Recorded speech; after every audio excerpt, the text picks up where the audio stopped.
सिर्फ मेरा चेहरा था उस पे। Okay fine. सो आज हम लोग बेटा स्टार्ट करने वाले आगे। हम लोगों ने अभी तक मोशन अंडर ग्रेविटी के बारे में बात की थी कि भैया अगर एक बॉल को अगर हम ऊपर से छोड़ देंगे तो कैसे मोशन दिखाने वाला है, कैसे हम लोग फॉर्मूलाज लगाते हैं, कैसे हम इस टाइप के क्वेश्चंस को सॉल्व करते हैं एंड व्हाट नॉट।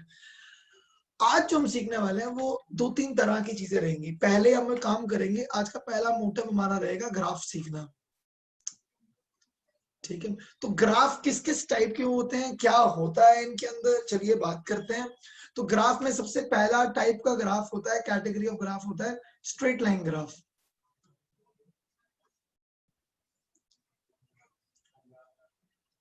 अब स्ट्रेट लाइन ग्राफ कैसे दिखते हैं, जो हम लोगों ने बचपन से हम लोग बनाते आ रहे हैं। मतलब हमारे पास कुछ ना कुछ वाई एक्सिस में दिया हुआ है और कुछ ना कुछ एक्स एक्सिस में दिया हुआ है। करेक्ट है। अगर स्ट्रेट लाइन ग्राफ का मतलब हुआ ऐसा कुछ, तो पहले मैं आज पहले 10-5 शुरुआत के 5-7 मिनट सिर्फ ग्राफ के बारे में बात करूंगा। अभी मैं वेलोसिटी, टाइम, डिस्प्लेसमेंट, एक्सेलरेशन कुछ नहीं ला रहा, मैं बेसिक बात बोलूंगा। ठीक है, अब जरा यहाँ पर एक बात समझिए। एक ग्राफ में ये चीज, ये स्ट्रेट लाइन क्या एक्सप्रेस करती है? ये एक्सप्रेस करती है कि जब y 0 था या x 0 था तो y भी 0 है। जब x की वैल्यू 1 हुई तो y का कुछ और वैल्यू होगा। जब x का वैल्यू x2 हुआ तो y का वैल्यू कुछ और हो जाएगा y2।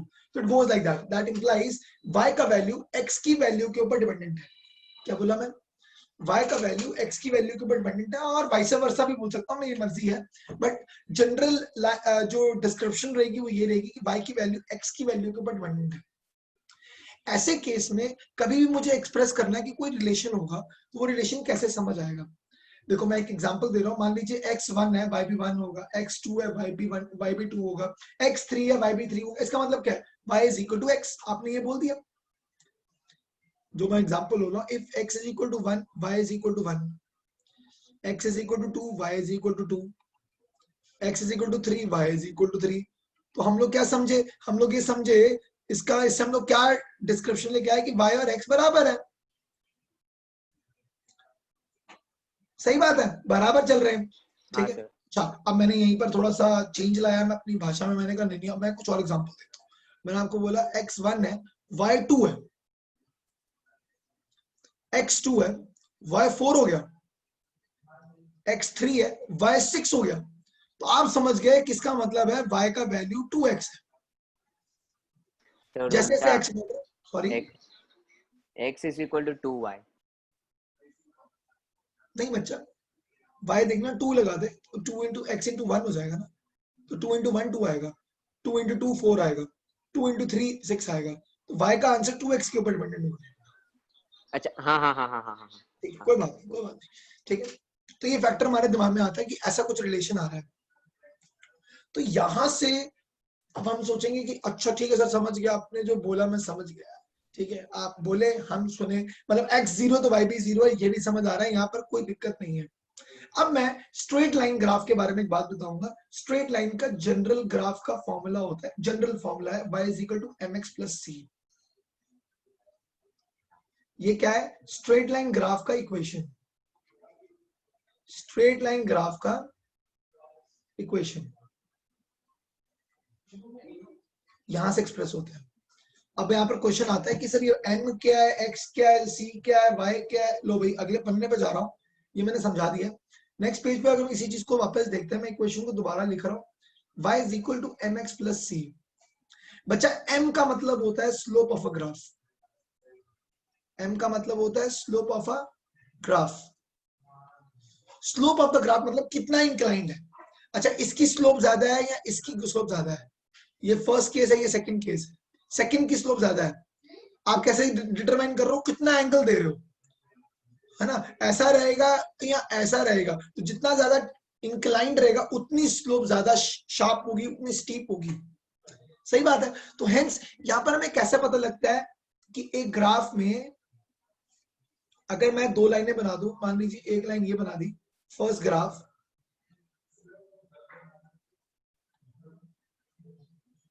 दूसरी लाइन ये बना देते हैं, तो दोनों में से किसका y एक्सिस और x एक्सिस है, दोनों में से किसका स्लोप ज्यादा है, ये कैसे डिटरमाइन करते हैं? सिंपल सी बात है, ये थीटा 2 आ गया, रेड में लिख देता हूं थीटा 2, और ब्लैक में लिख देता हूं θ1।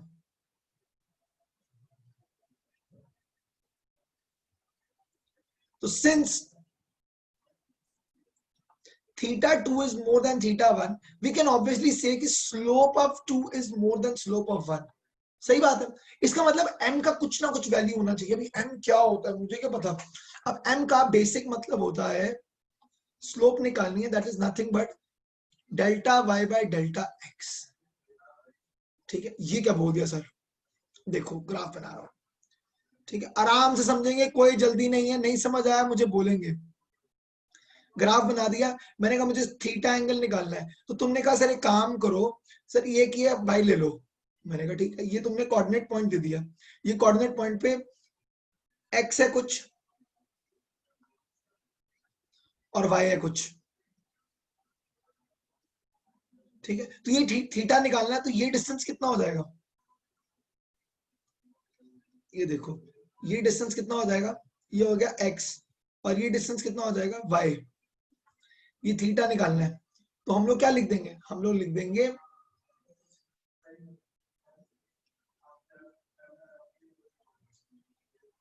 tan थीटा क्या होगा, सोचो जरा, tan थीटा क्या होगा, change in y upon change in x, this perpendicular upon base, so perpendicular upon base, और y बाय x क्या है, स्लोप। इसका मतलब slope is equal to tan theta है। और tan थीटा में सीधी बात होती है, जैसे जैसे एंगल बढ़ता है वैसे वैसे क्या होगा, tan की वैल्यू बढ़ेगी, और tan थीटा मतलब स्लोप हो गया, तो जैसे जैसे थीटा बढ़ेगा वैसे वैसे स्लोप बढ़ेगी। तो कंक्लूजन निकाल दिए, m को ऐसा भी लिख सकते हैं और m को ऐसा भी लिख सकते हैं। किसी को प्रॉब्लम अभी तक, स्लोप समझ आया सबको। और बेस्ट पार्ट क्या है, स्लोप कभी भी किसी भी कर्व का, आपको y एक्सिस में x एक्सिस में कुछ भी दिया हो, स्लोप ऑफ अ कर्व का मतलब होता है, स्लोप ऑफ अ कर्व का मतलब होता है m is equal to y axis by x axis. Actually delta लगाना जरूरी है, इसको और थोड़ा सा पढ़े लिखो वाली भाषा में लिखेंगे तो डिफरेंशिएशन लिख देंगे। पढ़े लिखो मतलब बहुत माइन्यूट बहुत ही ज्यादा छोटे वाले सेगमेंट में लिखेंगे तो लोग डिफरेंशिएशन के रूल्स यूज करना शुरू कर देते हैं। Am I clear so far? Slope का मतलब सर क्या, एक मिनट फर्स्ट पेज दिखाना। हाँ जी लो जी,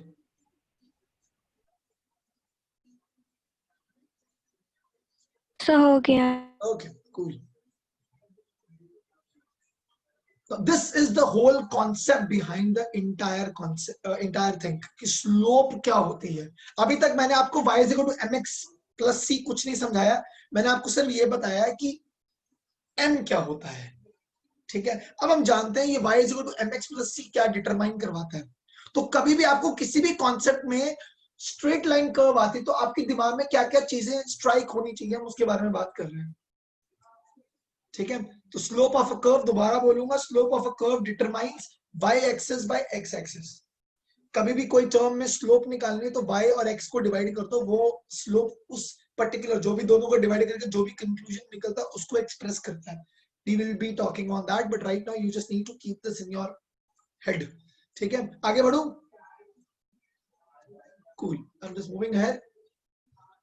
ठीक है, दोबारा देखेंगे, अब यहाँ पर दोबारा देखते हैं y इज इक्वल टू, मैंने दोबारा इक्वेशन, देखिए मैं तीनों पन्नों पे एक ही इक्वेशन को बार बार लिखते हुए आ रहा हूँ।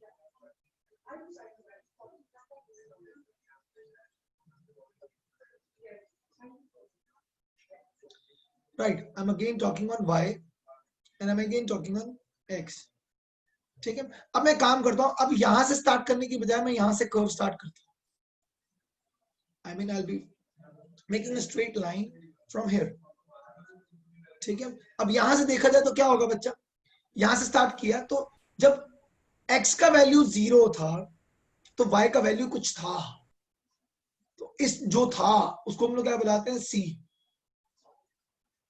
अब देखो ये क्वेश्चन समझ आ जाएगी, अगर x 0 भी हो गया तो y का वैल्यू c है, तो x 0 पे y c है।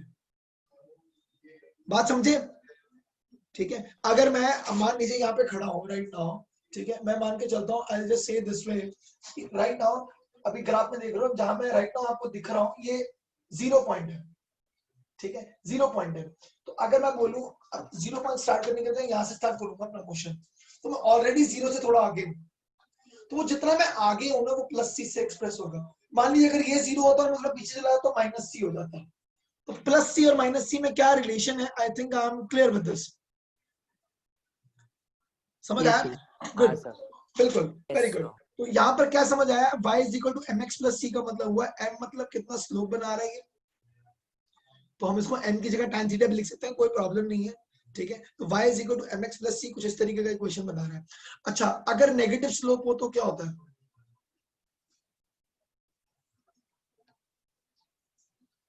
देखो एक चीज जरा ढंग से समझ लो, बहुत इंटरेस्टिंग बात बताता हूँ। y मान लीजिए इक्वेशन कर्व जो है ऐसे की बजाय ऐसा बनाया हुआ है, कुछ ऐसा डीके हो रहा है, नीचे की तरफ जा रहा है। तो हम लोग क्या करेंगे उस सिनेरियो में, आप खुद समझ सकते हैं। आप एंगल देखिए कितना लेंगे, वर्टिकल से लेंगे तो 90 से बड़ा एंगल आएगा नीचे की तरफ, वो भी ऑपोजिट डायरेक्शन में, ठीक है। या आप ऐसा भी कर सकते हो कि आप एक इसको हाइपोथेटिकली आगे की तरफ एक्सटेंड करो जरा, वो एक ऐसा पॉइंट आएगा जहां पे ये 0 पे मार्क हो रहा है। अब आप एक्चुअल में यहां से जब एंगल मेजर करोगे तो 90 से बड़ा है, ठीक है, ये 90 से बड़ा एंगल हो गया।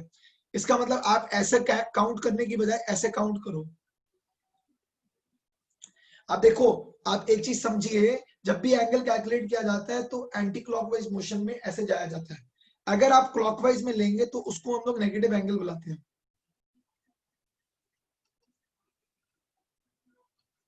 ठीक है। तो ये क्या हो गया? Minus theta. तो tan ऑफ माइनस थीटा का मतलब क्या हुआ? Minus tan theta. Minus tan theta का मतलब क्या हुआ? ये नीचे आने वाली चीज को हम लोग बुलाते हैं नेगेटिव स्लोप, ठीक है। This is known as negative slope. अब आप समझ भी सकते हो, जैसे जैसे x की वैल्यू बढ़ रही है y की वैल्यू घट रही है।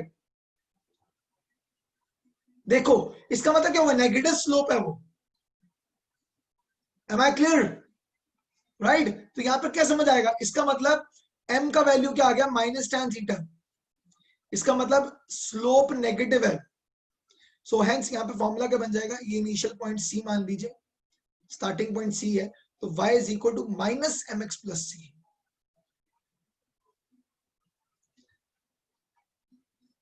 ठीक है। अगर ये 0 से स्टार्ट होता तो नेगेटिव स्लोप कैसे दिखता? यहां बना देता हूं छोटा सा।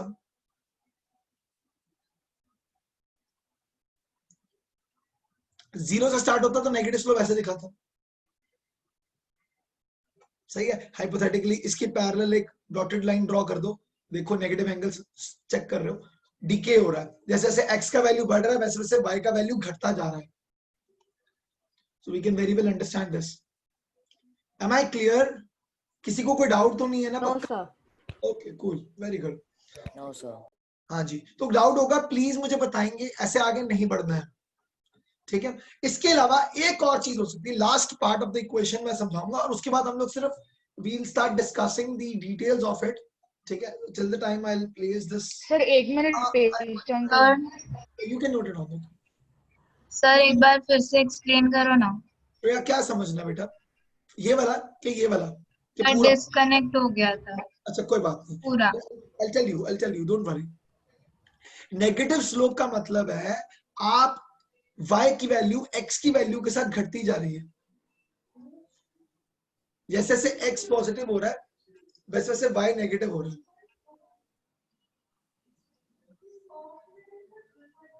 ठीक है ना। तो अब यहां पर देखो बच्चा क्या हो रहा है, सिंस x की वैल्यू नेगेटिव मतलब y की वैल्यू नेगेटिव होती जा रही है तो उसको हम लोग क्या बुलाते हैं? Negative slope. कैसे? आप अगर इसको लाइन ऐसे बना दी, इसकी मैं क्या करूंगा? एक्सटेंशन को आगे लेकर आऊंगा, x के साथ ज्वाइन करूंगा और मैं एंगल देखूंगा, नेगेटिव एंगल आ रहा है, समझ रहे हो? हॉरिजॉन्टल लाइन के साथ अगर एंगल मेजर करूं इसके साथ तो नेगेटिव ले रहा हूं, तो नेगेटिव ले रहा हूं इसका मतलब tan ऑफ माइनस थीटा आ जाएगा, सही है ना। स्लोप कैसे मेजर करते हैं? tan थीटा से। सो अगर नेगेटिव काउंट हो जाएगा तो tan माइनस थीटा क्या हो जाएगा? माइनस tan थीटा, ठीक है। माइनस tan थीटा हो गया। अब माइनस tan थीटा का मतलब क्या हुआ? स्लोप क्या होता है? m is equal tan theta. Already negative sign use हो रहा था, इसका मतलब स्लोप नेगेटिव हो गई। तो इक्वेशन क्या बन जाएगी? y is equal to minus M X plus C, क्योंकि वो स्टार्ट यहां से हो रहा है। अगर ये ओरिजिन से स्टार्ट होता तो स्लोप ऐसा दिखता, समझ गया बच्चा? ठीक है। फिर अगर ज्यादा प्रॉब्लम आएगी तो कैमरा कोई बात नहीं, आप ऑफ कर सकते हो। ठीक है, कोई प्रॉब्लम नहीं। हाँ सर।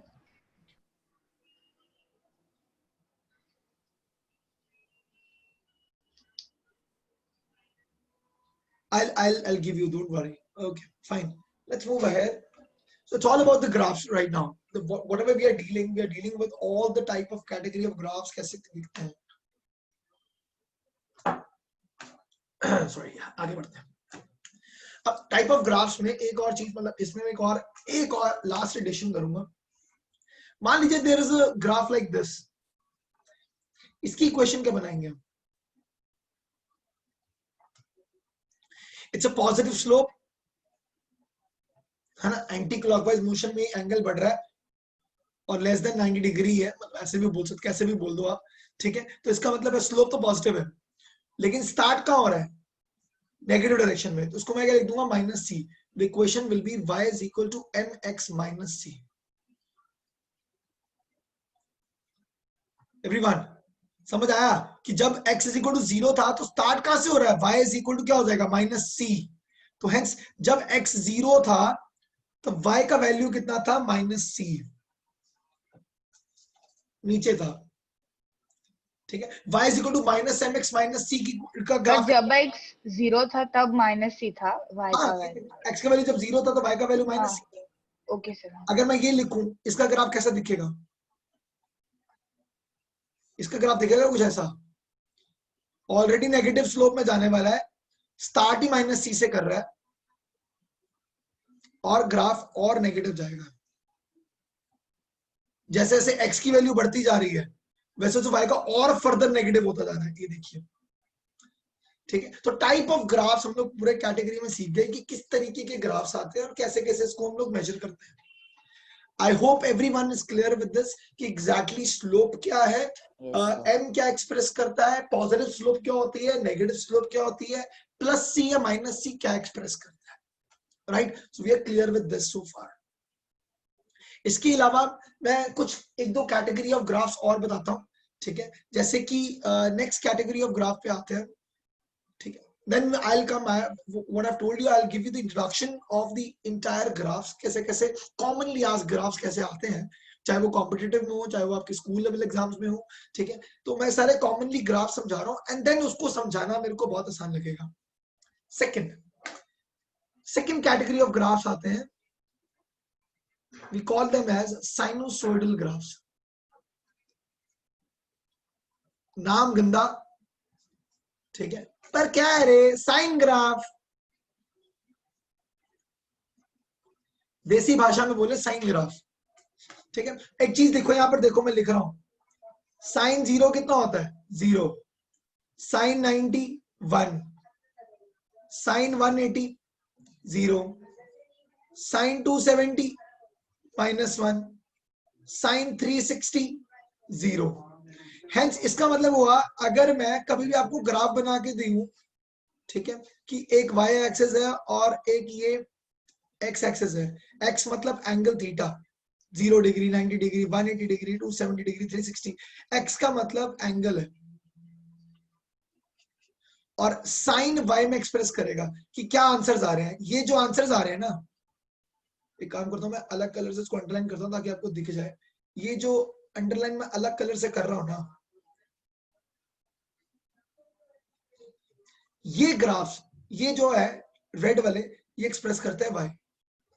अब देखो मैं क्या बना रहा हूं, y 0 है जब x भी 0 है. We are starting from this point, origin.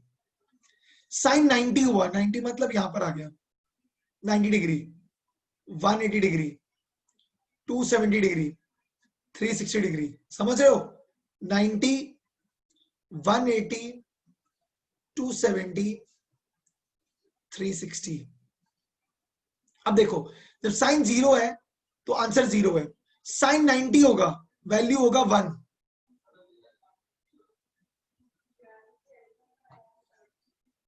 सही है. साइन 90 1 होता है.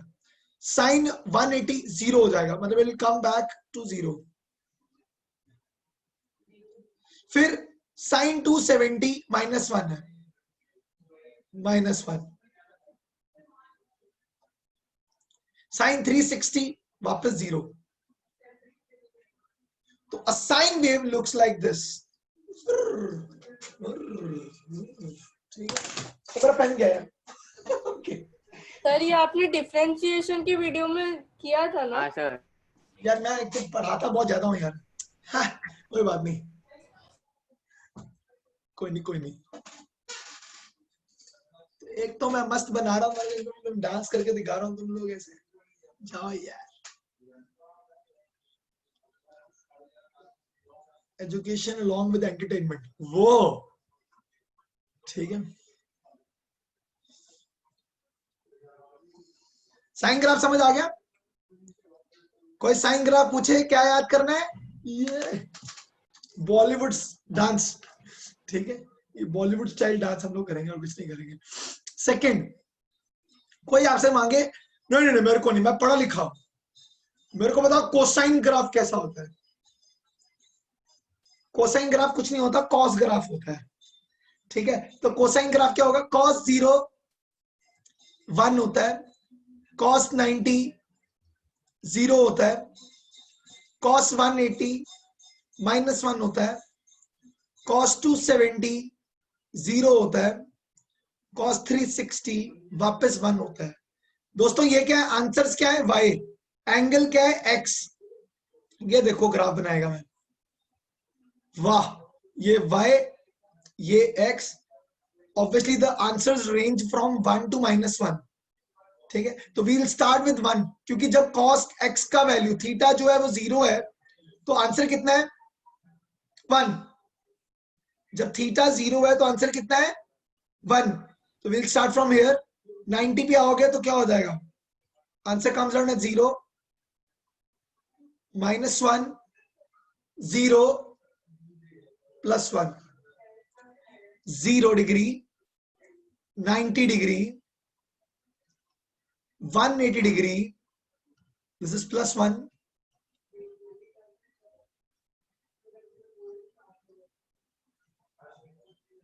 ये 270, ये 360। I hope I am clear with this, right? Sine wave looks like this, cos wave looks like this. ठीक है, अब एक बहुत बेहतरीन चीज इन साइन और कॉस ग्राफ से मैं आपको सिखाना चाहता हूं। मान लीजिए मुझे कोई बोले कि नहीं नहीं सर मेरे को तो स्लोप जानना है, यहाँ पर ये इंक्रीजिंग है, ये डिक्रीजिंग है, क्या होता है ये सब? तो चलिए इस खेल के बारे में थोड़ा सा जानते हैं। ठीक है, तो ये जान जाएंगे तो ग्राफ एकदम वो बढ़िया वाले हो जाएंगे। ठीक है, लोग कंफ्यूज बहुत रहते हैं, सीनियर स्टूडेंट से बात करेंगे वो भी कंफ्यूज रहते हैं, तो आज कंफ्यूजन दूर करेंगे हम लोग, आगे बढ़ेंगे ही नहीं। Don't count this as a revision session, it's a very simple, मैं आपको एकदम बेसिक से पढ़ा रहा हूँ। ठीक है, मैं ग्राफ्स को एकदम प्यार से पढ़ाऊंगा, ग्राफ खत्म हो जाएंगे तो फिर then we will move ahead. Cool है भाई? Okay, so let's move ahead. If someone says, okay, I'll show the screen. I think few of you are noting it down. और मैंने जल्दी से बंद कर दिया, कोई बात नहीं, you guys can note it down आराम से, चल कोई प्रॉब्लम नहीं है।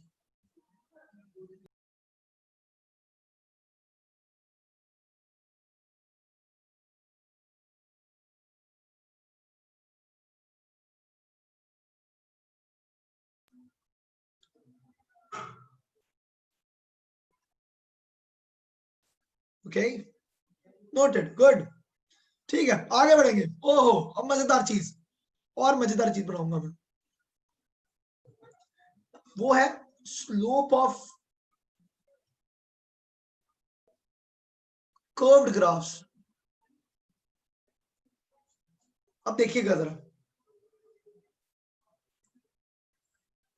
ठीक है, स्लोप ऑफ कर्व्ड ग्राफ्स कैसे दिखते हैं। ठीक है, पहले इंक्रीजिंग ग्राफ देखते हैं। इंक्रीजिंग ग्राफ कैसे दिखते हैं, इसमें मैं पहली सब कैटेगरी डाल देता हूं, we call it as increasing graphs.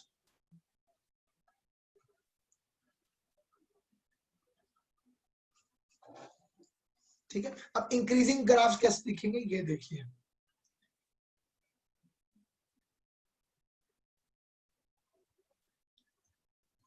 y axis और x एक्सिस। अब आप बोलोगे सर ये कैसे इंक्रीजिंग है? देखो, अलग रंग लाएंगे हम इनको। मान लीजिए ये एक पॉइंट है, पॉइंट नंबर 1। 0.1 की स्लोप निकालनी, तो स्लोप मतलब क्या हुआ, उस इंस्टेंट का x वैल्यू और y वैल्यू निकालना है. What we do is we just draw a tangent to this particular point. Straight line, ऐसे हम लोग एक CD प्लेस कर देते हैं, एक स्ट्रेट लाइन बना देते हैं, वहां से नीचे कनेक्ट करने वाली लाइन को. अब आप ये एंगल कैलकुलेट कर सकते हैं.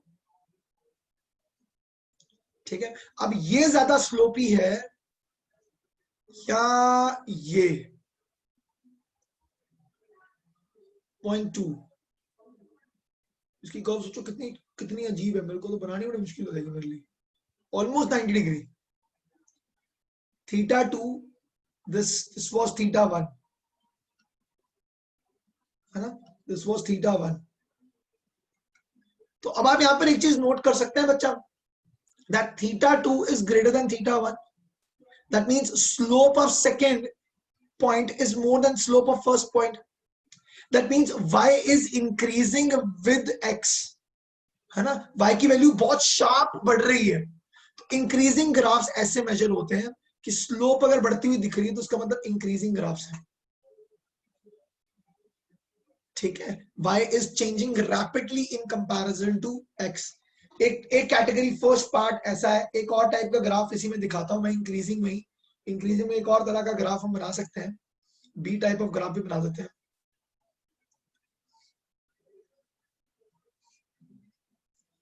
वो है ऐसा कुछ.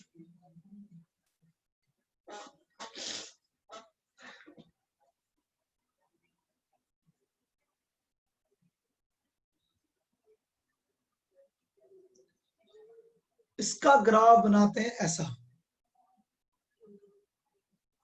ये भी इंक्रीजिंग ग्राफ है. ये कैसे इंक्रीजिंग ग्राफ है, फिर से देखते हैं, कोई दिक्कत नहीं है. पहले रेड कलर देखते हैं. यहां से अगर मैं एक स्लोप बनाना शुरू करूं, अब देखिए मैं इतना लंबा लाइन नहीं खींचूंगा, मैं आपको सीधा बोलूंगा अगर इसके पैरेलल में कोई लाइन बना दूं, इसके पैरेलल एक्स के पैरेलल लाइन बनाई है और एक एंगल निकाला है मैंने. ठीक है, किसी भी पॉइंट पर अगर आप निकालना चाहते हैं ना, इस पॉइंट का स्लोप ज्यादा है कि कम है, इस लाइन के पैरेलल एक लाइन ड्रॉ कर दी मैंने यहाँ पर, तो ये आ गया θ1. ठीक है, ये था पॉइंट नंबर 1. फिर मैंने दूसरा बोला, मैंने कहा ठीक है दूसरा पॉइंट निकालते हैं. Point number 2. दोस्तों पॉइंट नंबर 2 का टेंजेंट कैसे बनेगा, ऐसा. ठीक है, I know this is decreasing angles, I mean tan का माइनस थीटा लग रहा है, ऑपोजिट एंगल ले रहा हूं जैसे मैंने आपको पढ़ाया. लेकिन since theta in is increasing, the slope is actually, मतलब इट्स कमिंग डाउन, शार्पली नीचे आ रहा है. वो है तो इंक्रीजिंग ही ना, स्लोप्स तो बढ़ती जा रही है ना, कम एक्स में ज्यादा y गिर रहा है. ठीक है, तो ये θ2 आ गया. इसका मतलब क्या हुआ, यहां पर भी यही बात बोल सकते हैं कि θ2 इज मोर देन θ1. इसका मतलब slope of 2 is more then slope of 1. तो जैसे जैसे x बढ़ रहा है वैसे वैसे y शार्पली गिर रहा है. सर मेरे को नहीं इंक्रीजिंग, कोई बात नहीं, इंक्रीजिंग इन नेगेटिव डायरेक्शन. पहला वाला पार्ट समझ आया आर्यन? हाँ सर. हाँ, तो सेकंड में क्या दिक्कत है, ये अगर आप ऐसे बना दिया, पॉइंट 1 का मेरे को स्लोप निकालना, तो टेंजेंट ऐसे ड्रॉ होगा ना, स्लोप ऐसे आएगा ना सीधा सीधा. और यहाँ पर 2 का पॉइंट निकालूंगा तो स्लोप ऐसा आ जाएगा. एंगल बढ़ रहा है कि नहीं बढ़ रहा है, ये बता बस. ये छोटू एंगल है सर. वो जो आपने 1 का जो मतलब स्लोप ड्रॉ किया, वो लाइन ऐसी रहेगी कि वो भी मतलब वो भी 2 इसके के पैरेलल है, ये x के पैरेलल है, ये x है. सर. तो जब भी स्लोप फाइंड करना है तो मतलब x के पैरेलल है. मेरी बात सुन, मैं अगर इसका स्लोप निकालना तो मैं क्या करता, मैं इसकी लाइन को आगे लेके जाता स्क्रीन से बाहर, और फाड़ के मैं जहां जाके x को मिलता, मैं वहां जाके देखता कि वो एंगल बहुत छोटा है, तो क्यों इतनी बेवकूफी करनी है, मैं यहीं पे फाइंड आउट कर लेता हूँ. इसके पैरेलल एक लाइन यहाँ पे ड्रॉ कर दी और मैंने एंगल फाइंड आउट कर लिया. जो एंगल यहाँ पे आ रहा है वही एंगल आगे जाकर भी मिलेगा, सेम ही मिलेगा. Okay sir. ठीक है, तो मैंने वही फाइंड किया. तो θ2 is more than θ1. That implies जब भी सेकंड पॉइंट का स्लोप फर्स्ट पॉइंट से ज्यादा होगा तो इंक्रीजिंग ग्राफ्स हैं, इंक्रीजिंग कर्व्स हैं. ठीक है, तो please guys note it down. किसी को अभी भी दिक्कत हो तो बता दीजिए. अगेन टॉकिंग, मैं ज्यादा आप लोगों को अभी तक कहीं पर भी वेलोसिटी, एक्सेलरेशन, टाइम या कोई भी XYZ क्वांटिटी के बारे में बात नहीं कर रहा हूं. मैं कोई टेक्निकल टर्म्स के बारे में बात नहीं कर रहा हूं. मैं आपको सिर्फ समझा रहा हूं कि ग्राफ्स दिखते कैसे हैं, कैसे डिटरमाइन करते हैं, स्लोप क्या होता है, साइनसोइडल कर्व्स क्या होती हैं, इंक्रीजिंग डिक्रीजिंग ग्राफ्स कैसे दिखते हैं. ठीक है, डिक्रीजिंग ग्राफ के बाद एक छोटी सी चीज और बताऊंगा, याद करिए। सर या ये जो बी वाला ग्राफ है उसमें एक्स ज्यादा हो रहा है राइट वाई से? नहीं, ये देख, ये with very small change in x, y के अंदर जो चेंज है वो बहुत शार्पली नीचे आया है। तो ये जो कर्व है ना, बहुत जल्दी नीचे आना। अभी देख आगे छोटू सा एक्सचेंज होगा और वाई देख कितना प्रोमिनेंट चेंज आएगा। तो इसका मतलब है with very small change in x there is a sharper change in y, so that is basically the increasing thing, कि छोटे चेंज x में y का चेंज बड़ा दिखे, इसको हम लोग इंक्रीजिंग पार्ट बुलाएंगे। ठीक है बच्चा, मैं अभी सिर्फ नाम इंक्रीजिंग दे रहा हूं, आप समझेंगे जब मैं एक्सेलरेशन कर्व्स लिखकर आऊंगा तो आप लोगों को समझ आएगा कि क्या एक्सेलरेटिंग होता है, क्या रिटार्डिंग होता है। Well you know about it now, acceleration retardation क्या होता है, तो आप ऑटोमेटिकली इस चीज को बहुत अच्छे से क्लिक कर सकते हैं। I am moving ahead, moving to the next page, and we will be moving to the decreasing curves.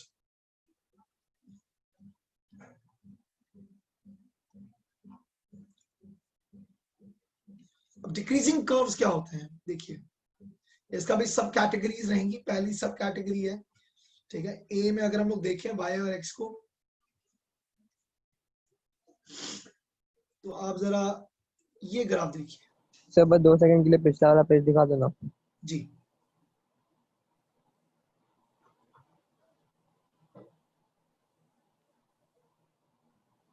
हाँ सर हो गया। ओके, या Shireen okay fine, no problem, right. So ये कर्व क्या है, ये डिक्रीजिंग कर्व है। अभी कैसे पता लगेगा डिक्रीजिंग है कि नहीं है, ये देखो, हम लाएंगे लाल रंग और 0.1 निकाल लेंगे, 0.1 की स्लोप निकालो बच्चे, ये एंगल है और शार्पर एंगल, ज्यादा स्लोप है। सेकंड पॉइंट लाते हैं, सेकंड पॉइंट में समझ आएगा, ये रहा सेकंड पॉइंट का कर्व निकालिए।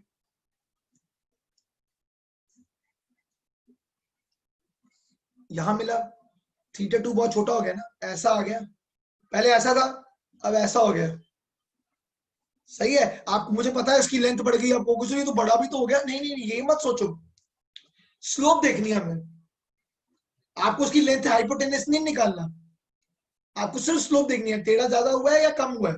अब यहाँ पर क्या समझ आ रहा है, यहाँ पर समझ आ रहा है कि θ2 इज लेस देन θ1, इसका मतलब slope of first is more then slope of second, that implies this is a decreasing curve. ठीक है, जैसे जैसे x बढ़ता जा रहा है वैसे वैसे y का वैल्यू कंपैरेटिवली उतना ज्यादा प्रोमिनेंट चेंज नहीं आ रहा है। अब आप यहां से लेकर यहां तक देखो जरा, y में चेंज सिर्फ इतना सा आया है, छोटू सा, जबकि x में कितना बड़ा चेंज है। ठीक है, तो इनको क्या बुलाएंगे हम, decreasing curve. Again telling you real life examples, आपको आने वाले 10 मिनट में समझ आ जाएंगे। आपको एक बार कर्व समझ आ गया तो मेरे को आगे का टाइम ज्यादा इन्वेस्ट नहीं करना पड़ेगा।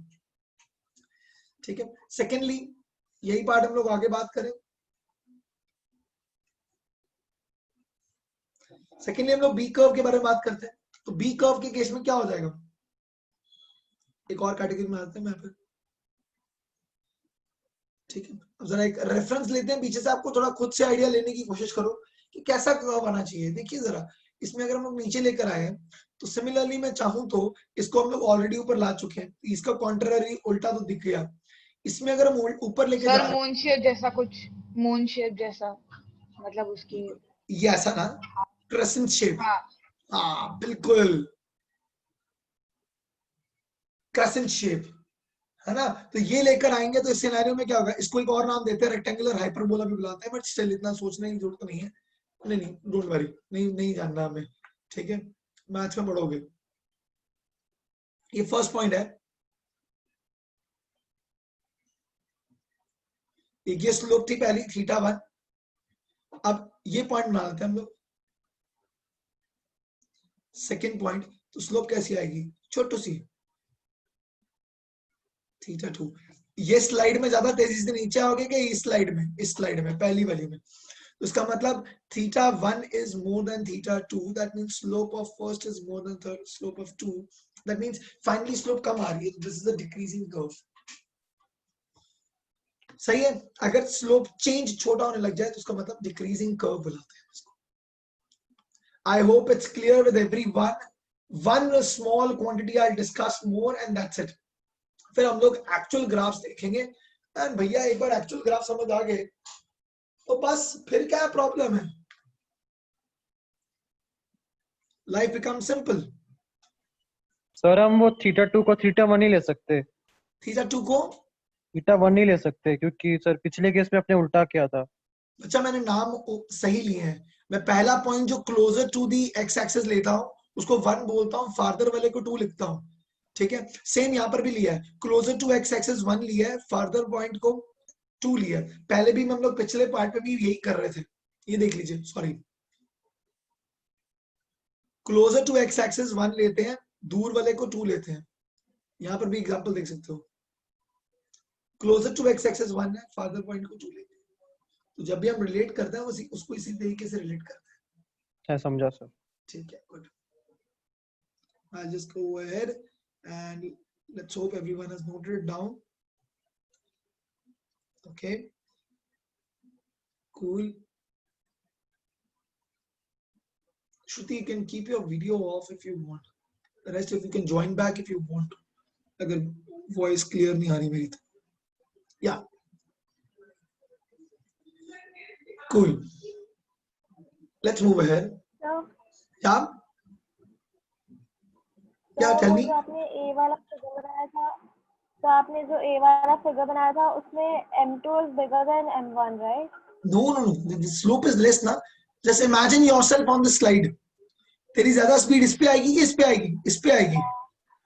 सेकंड पे तो तेजी से नीचे गिरेगी. ज्यादा स्टीप है. ये स्टीपनेस कम हो गई है. तो स्लोप सेकंड की कम हो गई है फर्स्ट के कंपैरिजन में. Cool. One last thing. What does area under the curve expresses?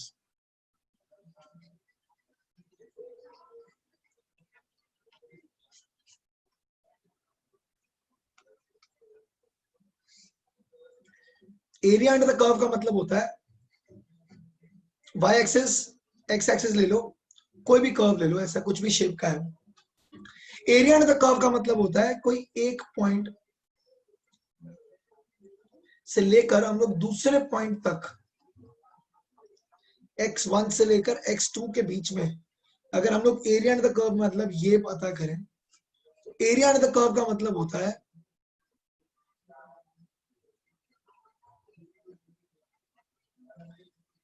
y into x. The multiplier of the y axis and x axis को हम लोग एरिया अंडर द कर्व बुलाते हैं. आप एक बात समझिए, इस बात को जरा मैं समझाने की कोशिश करता हूं. मान लीजिए ये डिस्प्लेसमेंट है, ये टाइम है. अगर मैं एक स्ट्रेट लाइन ग्राफ बना दूं, एक्चुअली सॉरी मैं वेलोसिटी ले लेता हूं और टाइम ले लेता हूं. एक कांस्टेंट वेलोसिटी पे बात करते हैं. मान लीजिए एक t1 टाइम से लेकर t2 टाइम के बीच में मैंने कितना डिस्टेंस ट्रेवल किया है वो निकालना है. तो हम क्या करते हैं, हम इसका एरिया निकाल लेते हैं. अब देख लीजिएगा, अगर आप एक्चुअल में देखेंगे, मान लीजिए 20 मीटर पर सेकंड है, 5 सेकंड से लेकर 10 सेकंड के बीच में, तो 5 सेकंड है एक्चुअल में. 5 सेकंड्स में कितना डिस्टेंस ट्रेवल किया वो हम लोग इसको मल्टीप्लाई करके भी आंसर निकाल सकते हैं. So area under the curve, basic बात समझने वाली है. एरिया अंडर द कर्व कभी भी टर्म यूज होती है, इसका मतलब है आप ये देख लो कि y एक्सिस और x एक्सिस को के मल्टीप्लायर से जो आंसर निकलता है, अगर आपको वो फाइंड आउट करने को बोला गया है ग्राफ देखे, तो इसका मतलब है आपको area under the particular points निकालना है. ठीक है, अगर इसको थोड़ा सा मजेदार बनाने की कोशिश करें, यहाँ पर कैलकुलस भी यूज होता है. अगर मुझे टोटल एरिया निकालना है तो हम लोग क्या लिख देते हैं, छोटे छोटे सेगमेंट्स ले लो, हर सेगमेंट में हाइट नियरली उतनी रह रही है, y के बराबर ही है, तो we write it as y dot dx का इंटीग्रेशन. इंटीग्रेशन की लिमिट लग जाती है x1 से लेकर x2 तक.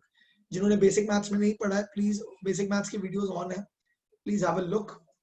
वहां से काफी हद तक आइडिया मिल जाएगा कि मैं क्या बता रहा हूँ आपको. ठीक है, ये वहां से समझ आ जाएगा. But anyhow right now I am not discussing much on that.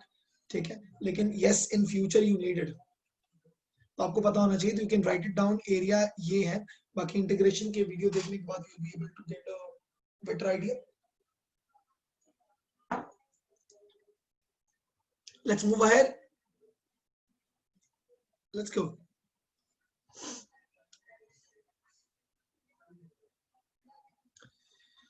Okay, अब हम लोग ग्राफ्स के बारे में सब कुछ जान चुके हैं। अब किस किस टाइप के ग्राफ आते हैं, तो टाइप्स ऑफ ग्राफ लिख रहा हूं मैं।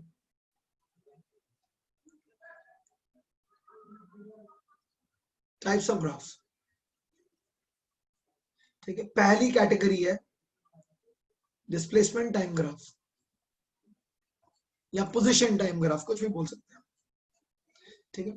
Position time graph. सो पोजीशन टाइम ग्राफ क्या है, ये देखिए। अगर ऑब्जेक्ट रेस्ट में है,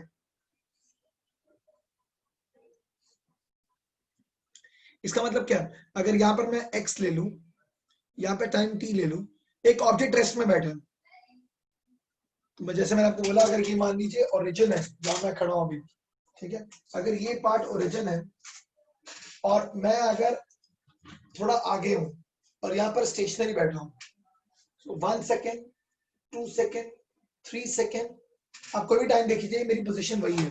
तो मतलब टाइम क्रॉस होता जा रहा है लेकिन मेरी पोजीशन वही सस्टेन है, तो ये ग्राफ है, ठीक है। सेकेंड, इंक्रीज पॉजिटिव तो वेलोसिटी। x के जगह s लिखेंगे ना? कुछ भी लिख सकते हो, कोई प्रॉब्लम नहीं है। x मतलब पोजीशन बोल दिया मैंने, s लिखना s लिख लो, x लिखना x लिख लो, कोई फर्क नहीं पड़ता। Next, constant velocity. और कांस्टेंट वेलोसिटी में बेटा, इसमें पहला केस है पॉजिटिव वेलोसिटी।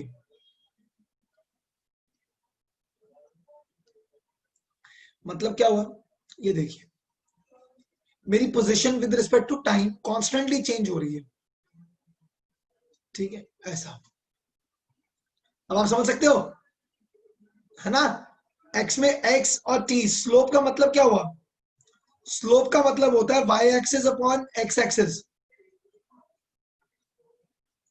ठीक है। सो slope of this curve, slope of xt curve gives me what, x by t क्या होता है, फॉर्मूला देखा कभी, distance upon time, velocity. So slope of xt curve gives you velocity,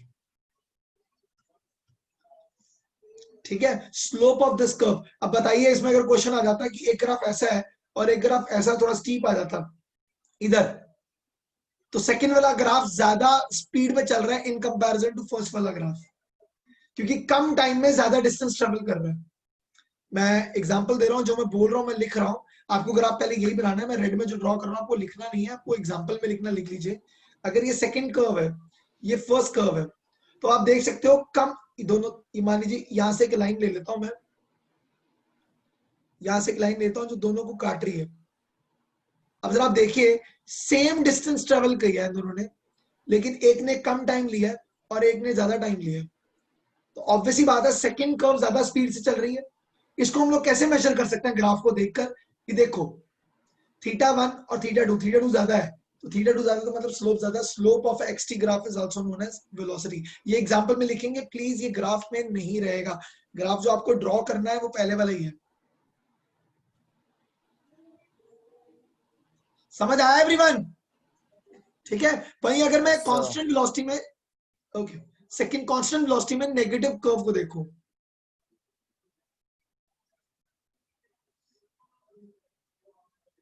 मान लीजिए मैं ऐसा बना देता हूं, ये है, इसका मतलब इसकी कुछ इनिशियल वेलोसिटी, इनिशियल पोजीशन थी और वो पोजीशन कम होती जा रही है, समझ रहे हो, वो पोजीशन वापस जाता आ रहा है।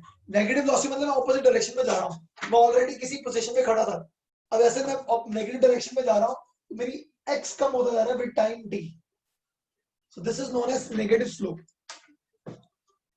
अब देख सकते हो, सर अगर वो जीरो जीरो से चलेगा तो देखो बताया ना मैंने, जीरो से चलेगा तो ऐसा आ जाएगा, इस लाइन हाँ को पैरेलल नीचे बना दे line.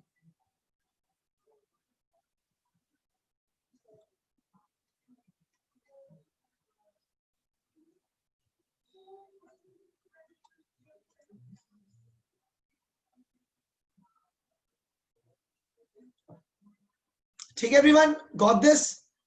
Let's move ahead. I think ये क्लियर हो गया मेरा पूरा फंडा। Slope of a position time graph, slope of a displacement time graph is known as velocity.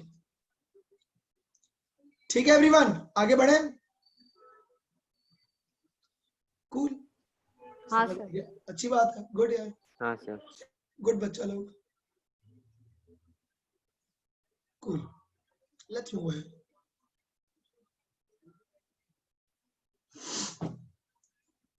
Okay, third category आ जाएगा एक्सेलरेटिंग बॉडीज।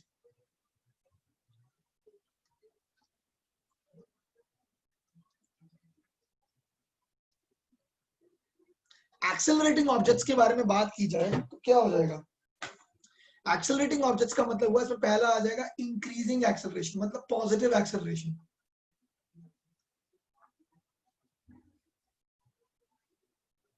मतलब बेसिक एक्सेलरेशन का ग्राफ। इसका मतलब क्या हुआ? उस ऑब्जेक्ट की पोजीशन टाइम ग्राफ देखा जाए तो क्या होगा? इंक्रीजिंग एक्सेलरेशन का मतलब क्या है? वेलोसिटी बढ़ती जा रही है। एक्सटी ग्राफ में वेलोसिटी कौन एक्सप्रेस करता है? स्लोप, है ना? तो इसका मतलब क्या हुआ? मुझे इंक्रीजिंग ग्राफ बनाना पड़ेगा, तो it will be like this. Increasing है ना, यहाँ की स्लोप और यहाँ की स्लोप निकालेंगे तो सेकंड की स्लोप फर्स्ट से ज्यादा होगी, तो ये इंक्रीजिंग एक्स। देखा, अगर आपको पीछे वाला पार्ट समझ आ गया तो अब बिल्कुल क्लियर हो जाएगा। Since slope is increasing, slope increase कर रहा है, इस पॉइंट का स्लोप इस पॉइंट के कंपैरिजन में ज्यादा उसकी स्लोप आएगी, सेकंड वाले की ज्यादा है फर्स्ट के कंपैरिजन में। तो स्लोप इंक्रीज कर रहा है मतलब वेलोसिटी इंक्रीज कर रहा है। वेलोसिटी इंक्रीज कर रहा मतलब क्या हो गया? एक्सेलरेट कर रही है बॉडी। ठीक है, तो ये कॉन्सेप्ट आ गया एक्सेलरेशन। अब समझ भी आएगा कि इंक्रीजिंग कर्व का मतलब क्या हुआ। अब डिक्रीजिंग कर्व का भी मैं एक एग्जांपल देता हूं, रिटार्डेशन।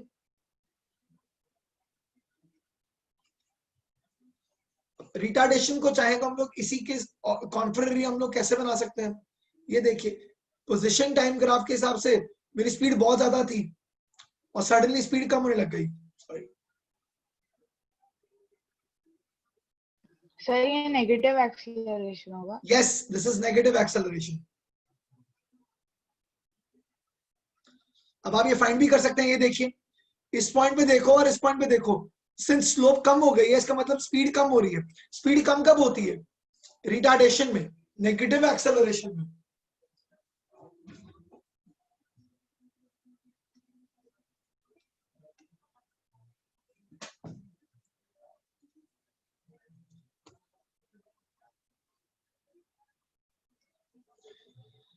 हाँ जी, समझ आ गया यहाँ तक?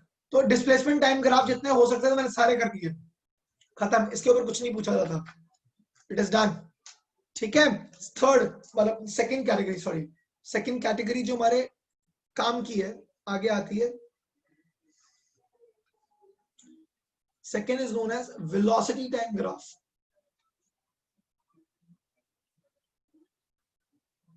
Okay,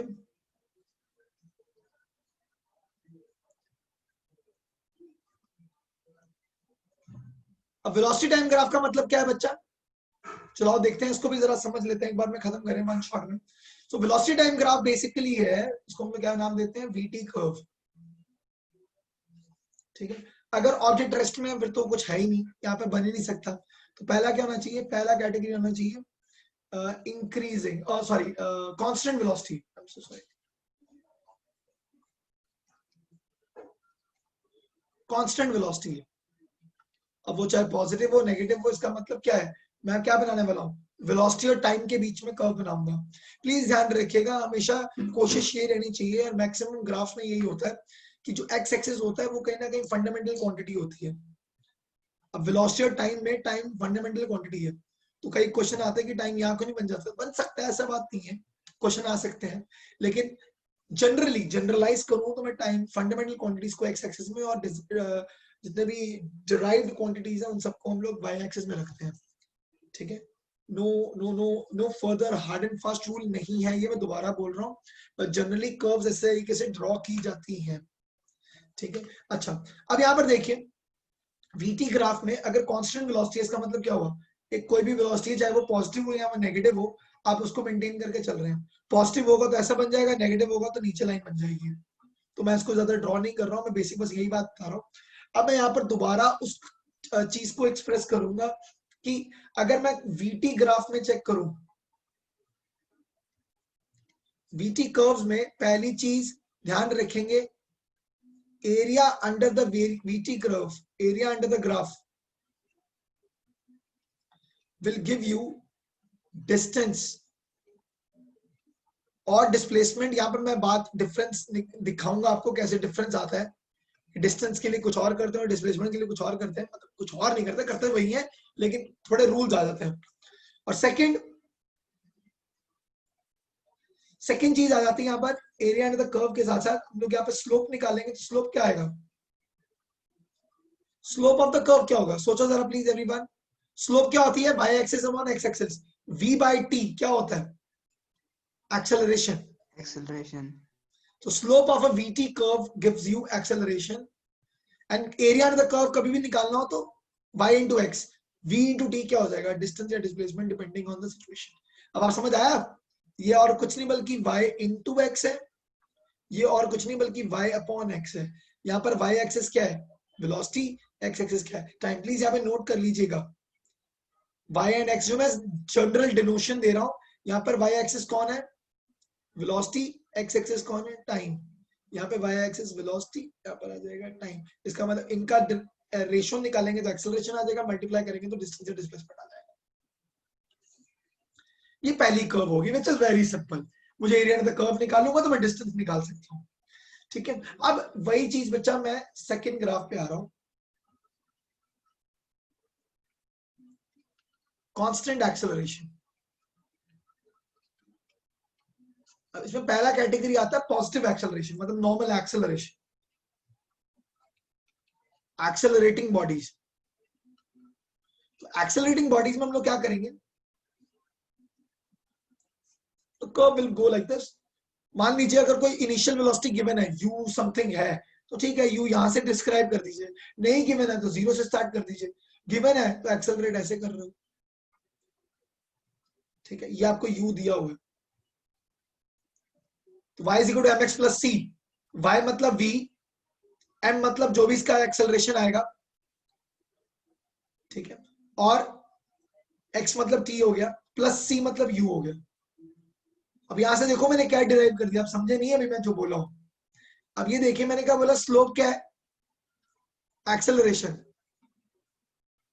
y is equal to mx plus c, m क्या होता है, स्लोप।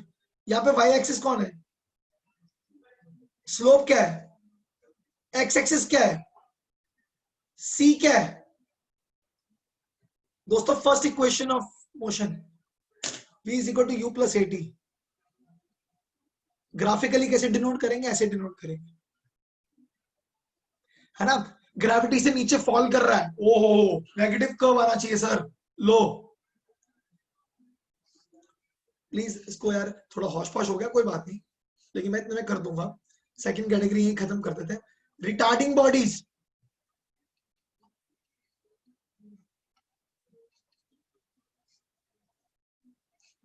इनिशियल वेलोसिटी 0 है तो वो नीचे ऐसे जाएगा, समझ रहे हो। अगर ड्रॉप किया गया तो कर्व कैसी आएगी, ऐसी।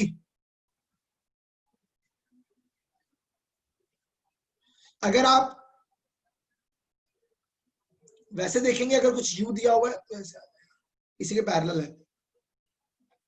आप समझ रहे हो, ये ड्रॉप वाला ग्राफ है, छोटू सा बना दिया मैंने, और ये एक्चुअल कर्व है, velocity time graph. It's so beautiful, see it's amazing, है ना। अब मैं मान लो मैं किसी बहुत तेज स्पीड से भाग रहा था, सामने से हवा आ गई, तो क्या होगा, मैं स्पीड कम होने जाएगी, रिटार्डेशन आ रहा है, तो मेरी स्पीड कम होती जा रही है। इनिशियल स्पीड u ज्यादा थी, विद टाइम मेरी स्पीड कम होती जा रही है। ये रहा कर्व। पेन को ड्रॉप कर दिया, वेलोसिटी का कर्व कैसा आएगा, ऐसा।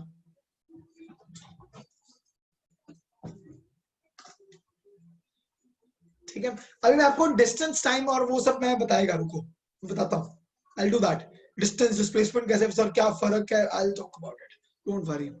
नेक्स्ट मैं आऊं, यहां तक लिख लिया सबने, तो give you a minute please, you guys can note it down.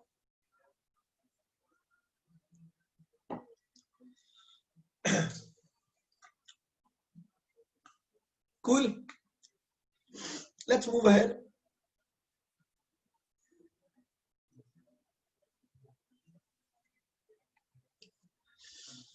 Next thing comes up as, अगर मान लीजिए कोई रैंडम ग्राफ है, मतलब देखो यहाँ पर भी इंक्रीजिंग डिक्रीजिंग बना सकते हो। इंक्रीजिंग एक्सेलरेशन है तो कर्व ऐसे आ जाएगी, डिक्रीजिंग है तो फिर कैसा हो जाएगा, ऐसा हो जाएगा जैसा हमने पीछे बनाया। ठीक है, अब मैं आपको एक एग्जांपल के तौर पर समझा रहा हूँ कि डिस्टेंस और डिस्प्लेसमेंट के बीच में क्या फर्क होता है। एक एग्जांपल से डिस्टेंस एंड डिस्प्लेसमेंट समझा दूंगा।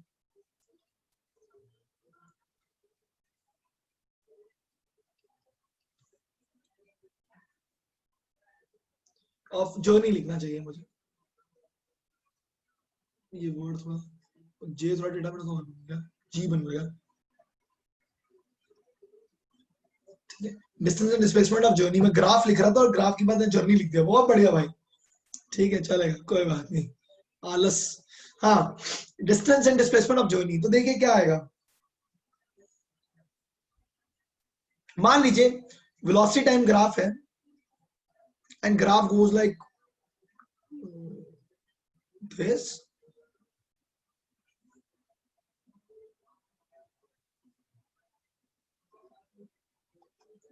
Oops, क्या करेंगे, मुझे पूछा डिस्टेंस निकालो, मैंने कहा ओके डिस्टेंस मतलब x, तो x1 और x2 ऐड कर दूंगा। अब कहोगे x1 x2 क्या है सर, ये रहा, या मैं इसको एरिया A1 लिख देता हूँ। एक काम करता हूँ, मैं एरिया के टर्म लिखता हूँ ताकि कंफ्यूजन ना आए। ठीक है, तो मैं x1 की जगह और x2 की जगह लिख देता हूँ A1 और A2, ये आ गया एरिया A1। ठीक है, ये आ गया एरिया A2, दोनों को ऐड कर दूंगा, टोटल डिस्टेंस आ गया। यहां से यहां तक जाने में कुछ डिस्टेंस ट्रेवल किया, यहां से यहां तक जाने में कुछ डिस्टेंस ट्रेवल किया। ठीक है, डिस्प्लेसमेंट क्या होता है, शॉर्टेस्ट, तो डिस्प्लेसमेंट S होगा A1 माइनस A2। जो कर्व वेलोसिटी टाइम ग्राफ के नीचे है एरिया, वो नेगेटिव कैटेगराइज होगा। ठीक है, नेगेटिव डिस्टेंस, नेगेटिव डिस्प्लेसमेंट मतलब क्या हुआ, मैं 4 कदम आगे गया, 2 कदम पीछे आया, याद है मेरा पिछला वाला एग्जांपल। तो डिस्प्लेसमेंट 2 है लेकिन डिस्टेंस 6 है,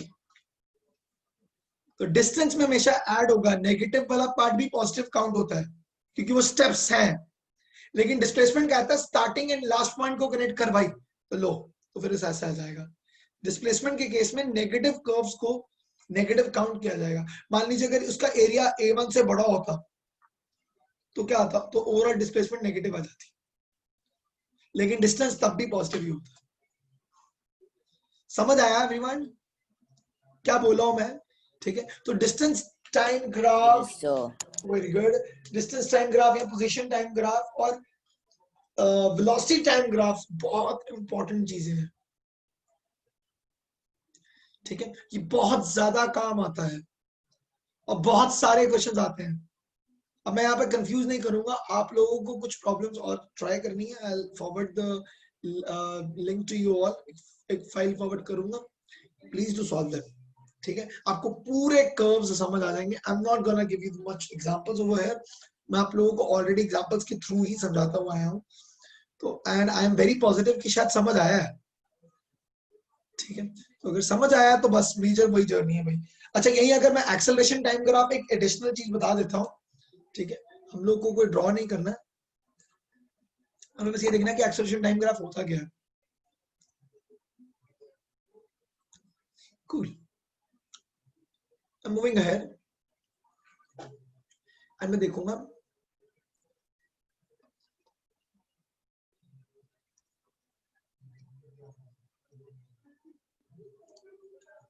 एक्सेलरेशन टाइम ग्राफ कैसे दिखते हैं, वो हो क्वेश्चन।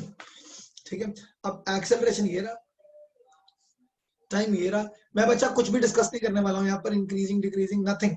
कांस्टेंट एक्सेलरेशन मतलब ये हो जाएगा यूनिफॉर्म, इंक्रीजिंग एक्सेलरेशन मतलब ये हो जाएगा, डिक्रीजिंग मतलब नीचे आ जाएगा, ये हम समझ गए। यहाँ पर मैं कोई रैंडम स्लोप बना रहा हूं और मैं आपसे पूछूं कि इस केस में इन ग्राफ्स में हम लोग क्या फाइंड करते हैं, स्लोप कुछ एक्सप्रेस नहीं करता, स्लोप a by t कुछ होता है क्या?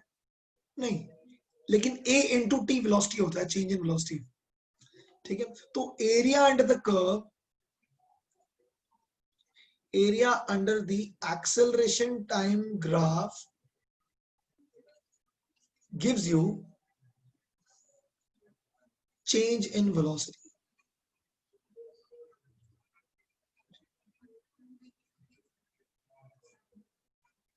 एकदम एनसीईआरटी लेवल देखें तो उसको लिखेंगे डेल्टा वी, टेक्निकली देखें तो उसको लिखेंगे डीवी। ठीक है, चेंज इन वेलोसिटी बताता है area under the curve, because a into T करूंगा तो डेल्टा भी आ जाएगा, v माइनस यू आएगा। और सही भी है, देखो ना एक्सेलरेशन का फॉर्मूला क्या होता है, v minus you by T. अगर आप एक्सेलरेशन और टाइम को मल्टीप्लाई कर दो, आंसर क्या आएगा? ये क्या है? Area under the curve, x axis और वाई एक्सिस का मल्टीप्लायर। That means इसको हम लोग क्या लिख देंगे? Change in velocity.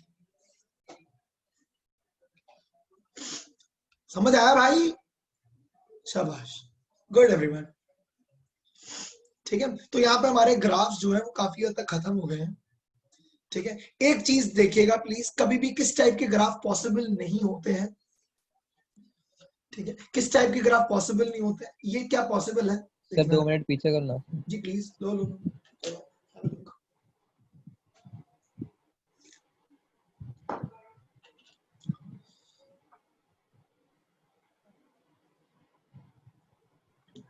हाँ सर हो गया। Thank you.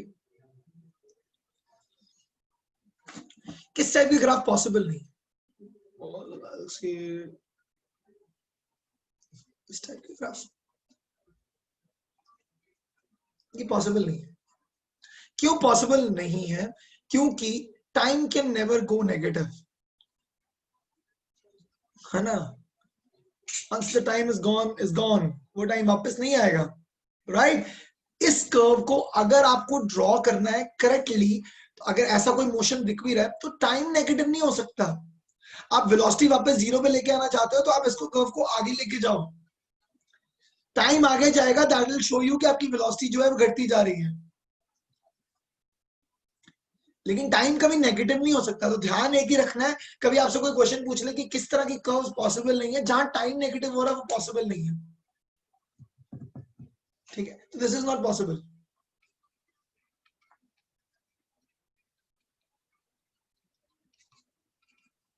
और अगर किसी ने पॉसिबल कर दिया दोस्तों, मजा ही आ जाएगा।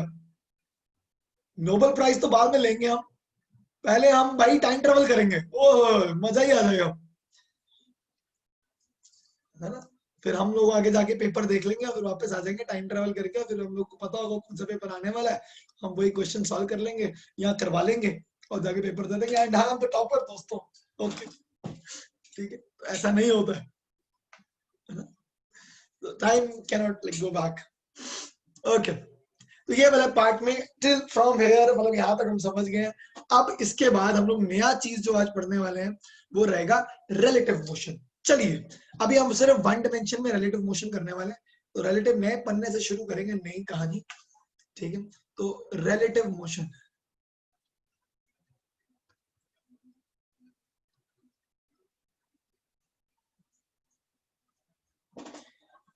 ठीक है, बहुत सही नाम रखा हुआ है इसका, रिलेटिव मोशन। रिलेटिव मोशन का मतलब है एक चीज की ऑब्जर्वेशन दूसरे बंदे की ऑब्जर्वेशन के विद रिस्पेक्ट।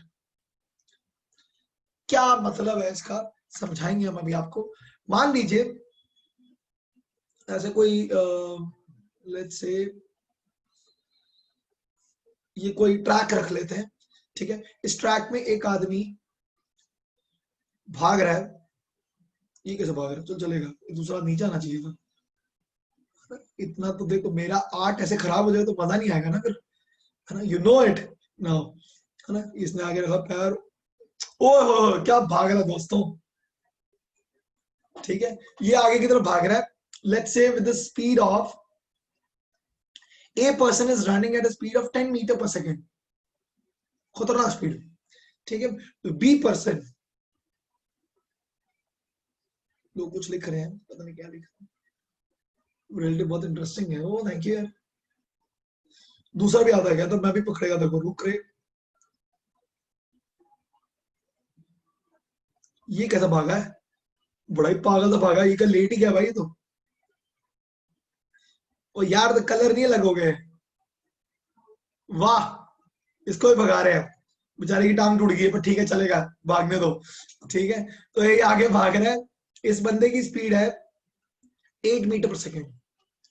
अब ये जो स्पीड हम लोगों ने डिक्लेयर की है, ये किसके हिसाब से की है, ये की है, अब मैं कलर दूसरा लाएगा, ये वो वाले बंदे जो ऐसे साइड पे कुछ मेहनत नहीं करते और कहते no no no he is not good player, he is not good, जो जज करते हैं, जज कौन करता है, ऑडियंस। हेलो दोस्तों, ये हम लोग हैं, judgemental people. See the art, depth देखो तुम मेरी आर्ट की, कितनी बार बोला मेरे आर्ट को ऐसे मतलब नजरअंदाज नहीं करना है ना। तो देख रहे हो, तुम्हें दिखेगा कैसे, दो आदमी भाग रहे हैं, कुछ लोग देख रहे हैं, no, see the depth of art, a person is being judged, ठीक है। डीप थॉट, हाँ anyhow. So VA 10 metre पर सेकंड की स्पीड से भाग रहा है with respect to the people standing on the ground, right. So जब भी आपको एक टर्म लिखी जाती है VA, इसका मतलब होता है velocity of person A with respect to ground. बंदा 10 की स्पीड में भाग रहा है, वो जमीन देख रहा है, उसको कुछ नहीं दिख रहा है, ठीक है। दूसरा आदमी आता है तो रुक मैं भागेगा, पकड़ो मत। तो velocity of B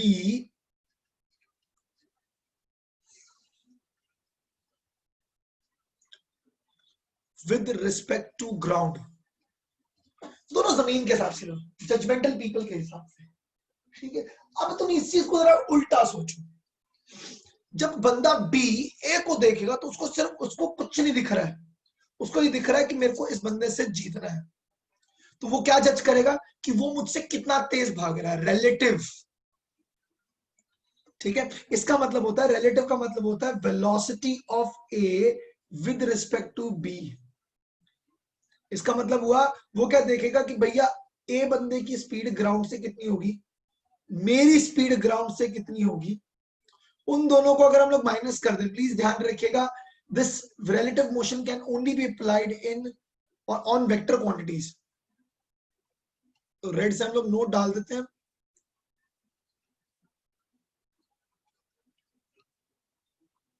only applicable on vector quantities,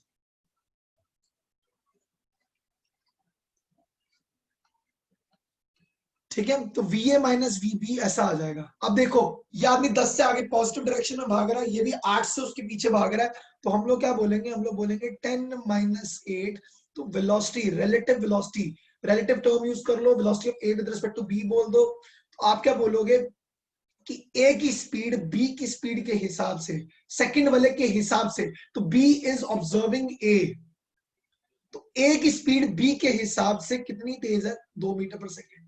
+2 आया, इसका मतलब प्लस है, ज्यादा है, ठीक है। वहीं अगर मैं उल्टा लिख देता, velocity of B with respect to A, B भाग रहा है, वो कहता भाई मेरा पीछे वाला कितनी तेज है, तो वो करेगा तो क्या हो जाएगा, ऑब्जर्वर कौन हो गया, सेकंड वाला A, तो मतलब velocity of B minus velocity of A, वो आ रहा है 8 से, तुम जा रहे हो 10 से, आंसर आ जाएगा -2 मीटर पर सेकेंड।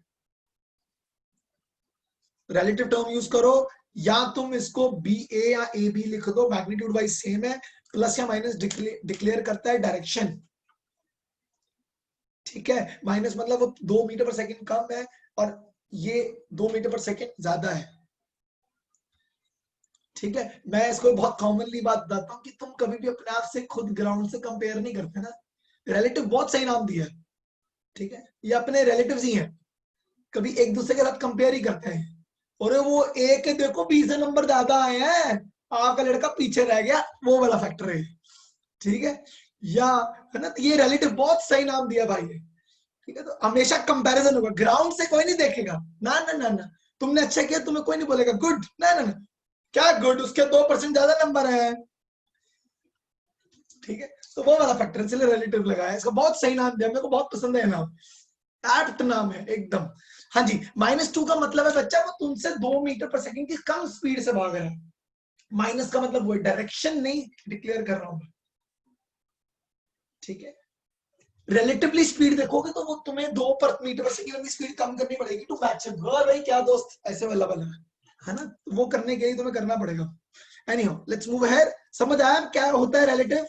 एक का ऑब्जर्वेशन दूसरे के केस में। अच्छा यही अगर आदमी, आप देख रहे हो ना, अगर कभी ओवरटेक करना हो किसी ट्रक को तो कार ऐसे लगती है पूरी स्लोमो में जा रही है, ऐसे धीरे धीरे धीरे धीरे क्रॉस करेगी। जहां आप लोग ट्रेन में बैठे हो तो एक ट्रेन दूसरी ट्रेन के सामने से ऐसे निकल के जा रही है ना, उसको लगता है कि कितना स्लो है ना। उधर आदमी कुरकुरे खाता हुआ दिख रहा होता है, भाई बढ़िया समथिंग लाइक दैट, है ना। तो एक ट्रेन से तुम दूसरी ट्रेन में बड़े आराम से देख सकते हो, स्लो स्लो जा रहे होते हैं। तो स्लो स्लो नहीं जा रहे हैं, वो रिलेटिव केस है। सेम डायरेक्शन में जाएंगे तो स्पीड माइनस होती है। वही 2 ट्रेन में कभी पता लगा कि कुरकुरे खा रहा है कि क्या कर रहा है, वो ऐसे निकलती है, कदम दिखेगी भी नहीं, है ना। सिर्फ एक आवाज आती है और एक स्ट्रॉन्ग हवा आती है बस, right. So down over there. अब मैं अगले केस में आऊंगा। अगर हम लोग उल्टा करें तो क्या होता है? Since it's a vector quantity it matters.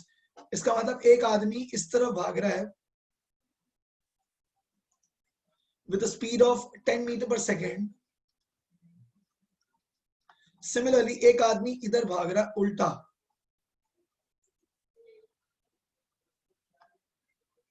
ये कैसे गिरने वाला है? ये गिरेगा भाई, ये भाई गया, ठीक है ठीक है, चलो छोड़ो, हमने को क्या करना है। तो VB is equal to 8 meter per second.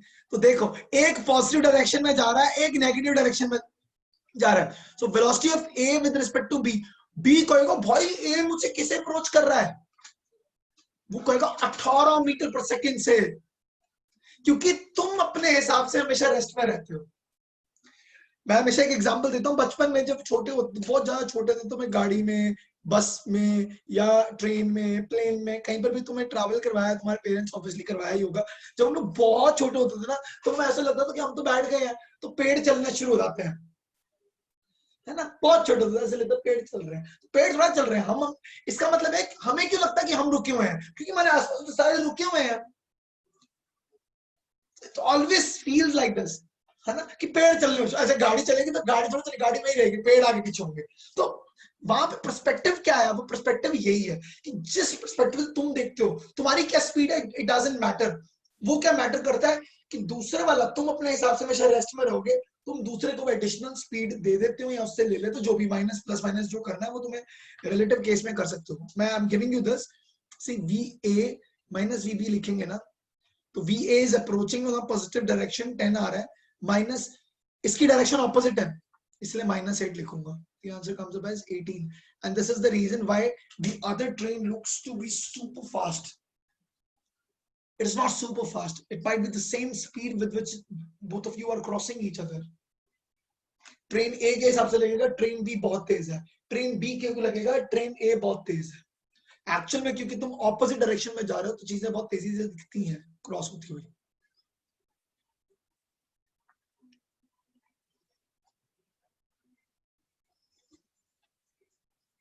After A and B collide, what will be the relative velocity? They will stop. Relative velocity का concept अभी इसमें नहीं लगेगा, collide मत करवाओ। Collision एक independent topic है, अभी उसको पढ़ने के लिए बहुत समय है, ठीक है, मैं करवाऊंगा। अगर वो collide करके ना, तो अभी इसमें तो हम लोग कुछ डिक्लेयर नहीं कर रहे हैं। बॉल्स होती तो अलग बात थी, 2 बॉल्स कोलाइड की तब क्या होगा, we'll talk about it. I'm not dealing with it right now, ठीक है। वो एक इंडिपेंडेंट कॉन्सेप्ट है, we will be talking on it. यहां पर किसी को प्रॉब्लम अभी तक समझ आया? गुड। अच्छा अगर एक बात समझिए, ये बिल्डिंग है, इस बिल्डिंग पे एक आदमी खड़ा हो गया, इस आदमी के पास 2 बॉल्स हैं, ठीक है, हाथ में पकड़ी हुई है, इसने फेंकनी है। तो उसने बॉल A को ड्रॉप किया और बॉल B को एक स्पीड से फेंका थोड़े टाइम बाद, ठीक है। अब अगर मैं पूछूं कि कितने टाइम बाद वो एक दूसरे को क्रॉस करेंगे, तो ऐसे क्वेश्चन के लिए मैं क्या करने वाला हूं, जरा समझिएगा मैं क्या कहना क्या चाहता हूं। जब ये छोड़ दिया दोनों को, तो ये भी ग्रेविटी से नीचे आ रही है ball A,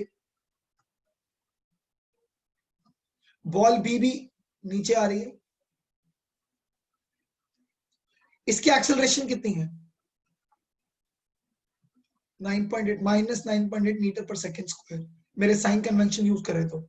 acceleration of ball B कितनी है? तो रिलेटिव वेलोसिटी कितनी आ गई? ओ सॉरी, रिलेटिव एक्सेलरेशन कितना आ गया?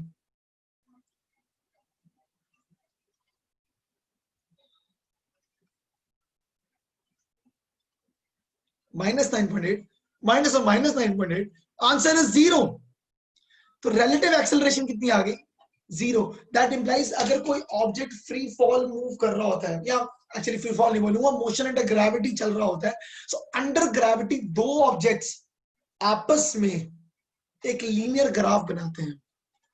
मतलब वो एक्चुअल में सिर्फ अपनी एक दूसरे की वेलोसिटीज को अचीव कर रहे हैं, सस्टेन करवा रहे हैं, क्योंकि ये भी जितनी स्पीड से नीचे जा रहा है वो भी इतनी स्पीड से नीचे आ रहा है। तो एक्चुअली मैटर क्या करता है?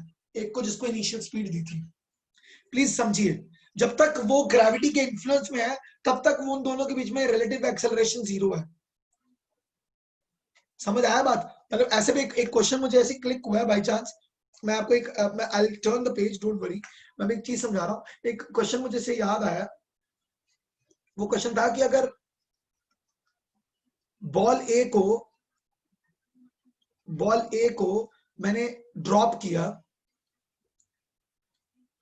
और बॉल बी को मैंने 3 सेकंड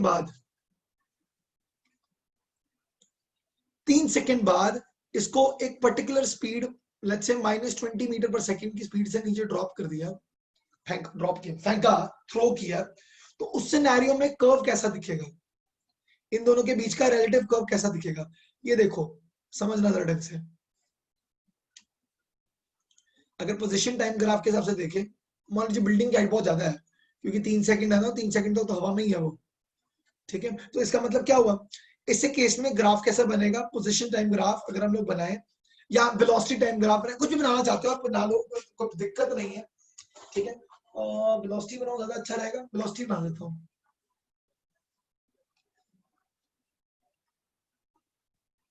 रिलेटिवली वो कैसा एक दूसरे के हिसाब से कर्व बनाने वाले हैं, ये देखिए। इनिशियली बॉल ए को ड्रॉप किया ना, तो बॉल ए नीचे की तरफ रिटार्ड करता रहा, ड्रॉप कर रहे हैं ना, ठीक है। जब इसको ड्रॉप किया तब तो क्या हो गया?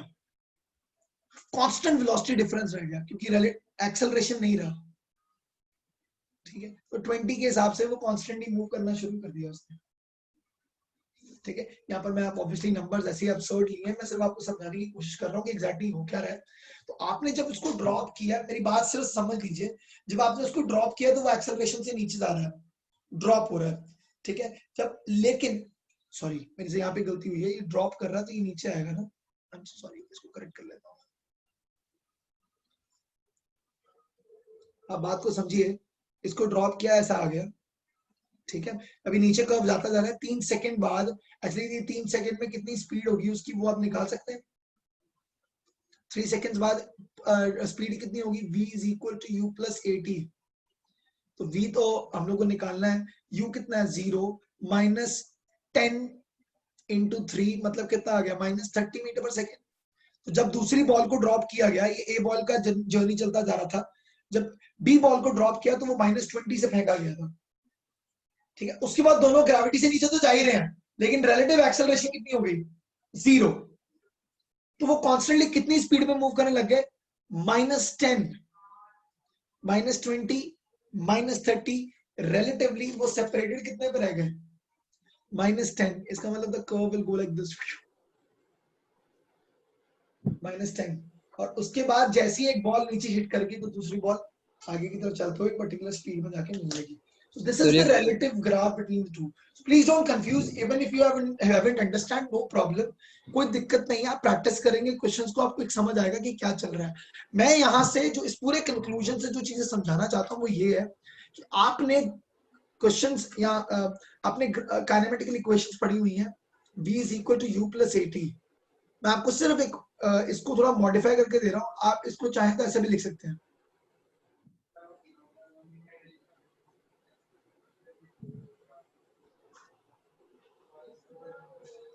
Plus half a relative T square, हम लोग ऐसे इस फॉर्म में लिख सकते हैं। And third equation v relative square minus u relative square is equal to 2a relative into s relative. ये तीन इक्वेशंस हम लोग इस तरीके से भी लिख सकते हैं. मैं आपको एक दो क्वेश्चंस करवाता हूँ, आपको समझ आ जाएगा कि कैसे यूज करते हैं इनको. Don't worry, nothing to worry.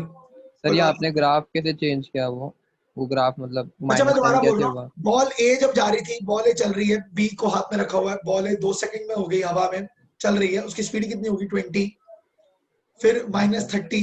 तो जैसे -30 रेट किया, साथ में दूसरी बॉल ड्रॉप कर दी. हम दोनों एक दूसरे के हिसाब से कर्व बना रहे हैं. ये रिलेटिव ग्राफ है, v रिलेटिव वर्सेस t. तो जैसे मैं दूसरे को 20 से फेंकूंगा, दोनों कांस्टेंट एक्सेलरेशन से नीचे गिर रहे हैं, मतलब a रिलेटिव 0 हो जाता है. हाँ सर. तो एक -30 से नीचे जा रहा है, एक -20 से उसको पकड़ने की कोशिश कर रहे हैं. होगा क्या? दोनों एक दूसरे से तब भी 10 मीटर पर सेकंड की स्पीड का डिफरेंस रखेंगे. तो मैंने यहाँ पर ग्राफ में क्या दिखाया, अब जब हम लोगों ने बॉल बी को फेंका, ये बॉल बी का ड्रॉप पॉइंट है, बॉल बी को 3 सेकंड बाद फेंका, 3 सेकंड्स है टाइम में फेंका. साथ में क्या हुआ, बॉल ए का स्पीड उस इंस्टेंट पे 3 सेकंड्स के बाद, बॉल ए का स्पीड था 30 मीटर पर सेकंड. बॉल बी का जो कि ऊपर है काफी, उसकी स्पीड कितनी थी 20 मीटर पर 20. सेकंड. तो रिलेटिव स्पीड कितनी होगी 10 मीटर पर सेकंड. बस वही किया मैंने, -10, -30 माइनस ऑफ -20, आंसर इज -10. तो कर्व कैसा दिखेगा आपका? ऐसा दिखेगा कि एकदम से दोनों 10 मीटर पर सेकंड से कांस्टेंटली एक दूसरे से मूव करते जा रहे हैं. फिर जैसे ही बॉल, लेट्स से बॉल ए जमीन पे हिट की, तो बॉल भी उसके बाद फिर से ग्राफ ऐसा ही शो होगा. जैसे मान लो 6 सेकंड्स के बाद ग्राउंड पे हिट कर गई बॉल ए. अब बॉल बी को भी टाइम लगेगा ना, तो या तो क्लिक कर गई तो ठीक है, नहीं तो वो मतलब दोनों एक साथ पहुंच गई तो ठीक है, नहीं तो दूसरी वाली उसके बाद थोड़े टाइम के बाद फिर से ग्राफ कुछ इस तरीके का दिखाएगा. Okay sir.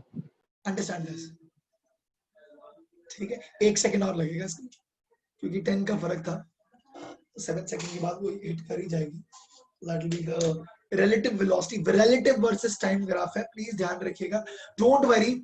आप कुछ प्रॉब्लम सॉल्व करेंगे, ये recording I will put it over on YouTube. तो आप आराम से इस रिकॉर्डिंग को, जब ये कुछ क्वेश्चन ट्राई करके आओगे तो दोबारा आना, तो you will understand everything. Then you will understand how interesting and how amazing this problem was. ठीक है, अगर अभी बाउंसर भी किया, डोंट वरी, पीछे वाला कॉन्सेप्ट समझ आया, दैट इज इंपॉर्टेंट. आप कुछ प्रॉब्लम सॉल्व करेंगे तो you will understand the value of this problem. ठीक है, लेट्स मूव अहेड, आगे बढ़े. हाँ जी, कुछ लोगों ने पिछला पेज नहीं लिखा था, मैं I just show it to you.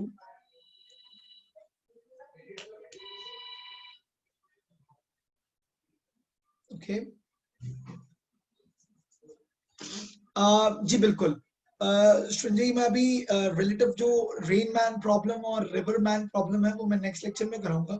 आज मैं सिर्फ 1D कंप्लीट कर रहा हूँ. ठीक है, 2D में जब स्टार्ट करूंगा तो मैं रिवर मैन प्रॉब्लम और रेन मैन प्रॉब्लम दोनों डिस्कस करूंगा. उसके लिए प्लीज एवरीवन, आप लोग अपने वेक्टर्स के फंडामेंटल्स को दोबारा रिवाइज करके आइएगा. Again the recent videos which I have posted वहां पर है, तो आप लोग प्लीज एक बार रिवाइज करके आएंगे तो ज्यादा बेटर रहेगा. तो मेरे लिए 2D समझाना बहुत आसान हो जाएगा. इन 2 मोर लेक्चर्स मैं आप लोगों को 2D का रिवीजन कंप्लीट दे दूंगा. ठीक है, लेट्स गो अहेड यार, एक आधी प्रॉब्लम करते हैं and then we will wind up the session. ठीक है, तो अभी मैं आपको एक क्वेश्चन करवा रहा हूँ बढ़िया सा. ठीक है, बहुत कॉमन वाला क्वेश्चन है, कॉमनली आस्क्ड क्वेश्चन है, एनसीईआरटी. सर एक सेकंड, पिछला वाला पेज दिखाओ ना. जी, क्या चल रहा है भाई? हाँ सर, हो गया सर. Okay sir. हाँ जी, सर ये लास्ट क्वेश्चन होने के बाद मुझे आप एक बार पहले के 3 पेजेस दिखा सकते हो क्या? मेरा जी मैं नेट दिखा इशू की वजह से. जी बिल्कुल बिल्कुल मैं दिखा दूंगा. ओके, तो I am discussing the further part. एक एनसीईआरटी प्रॉब्लम है, बहुत इंटरेस्टिंग प्रॉब्लम है.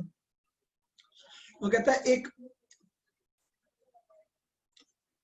थीफ की कार है, बड़ी सेडान बना दी मैंने.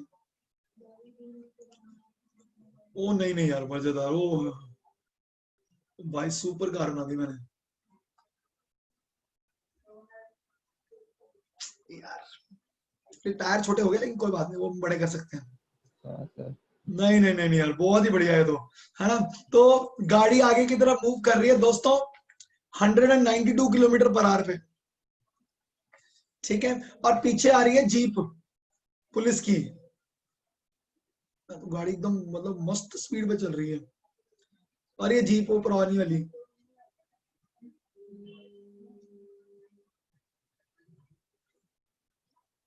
ठीक है, ये चल रही है 30 किलोमीटर पर आवर पे, ठीक है। पुलिस वाले को फील हुआ कि मेरे को गोली मारनी चाहिए, तो पुलिस वाले ने गोली मारी, ठीक है। तो here is a bullet moving,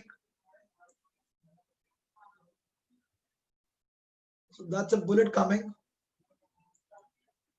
and bullet जब प्रोजेक्ट किया गया तो उसकी स्पीड थी 150 मीटर पर सेकेंड, ठीक है।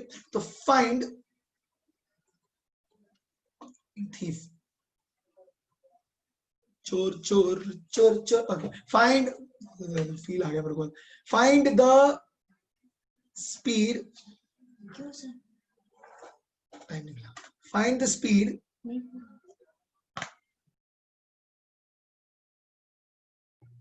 find the speed with which bullet hits the car. तो बच्चे यहाँ पे घबरा जाते हैं, ओ सॉरी सॉरी ये क्या होगा, सॉरी को बताता हूँ, सॉरी सॉरी सुनते हैं, ठीक है। अब यहाँ पर देखिए, पहले हम लोग थीफ की गाड़ी की स्पीड निकालें, वेलोसिटी ऑफ टी लिख देता हूँ, ठीक है। वो कितनी है, 192 kilometre per hour. velocity of car 30 kilometre per hour.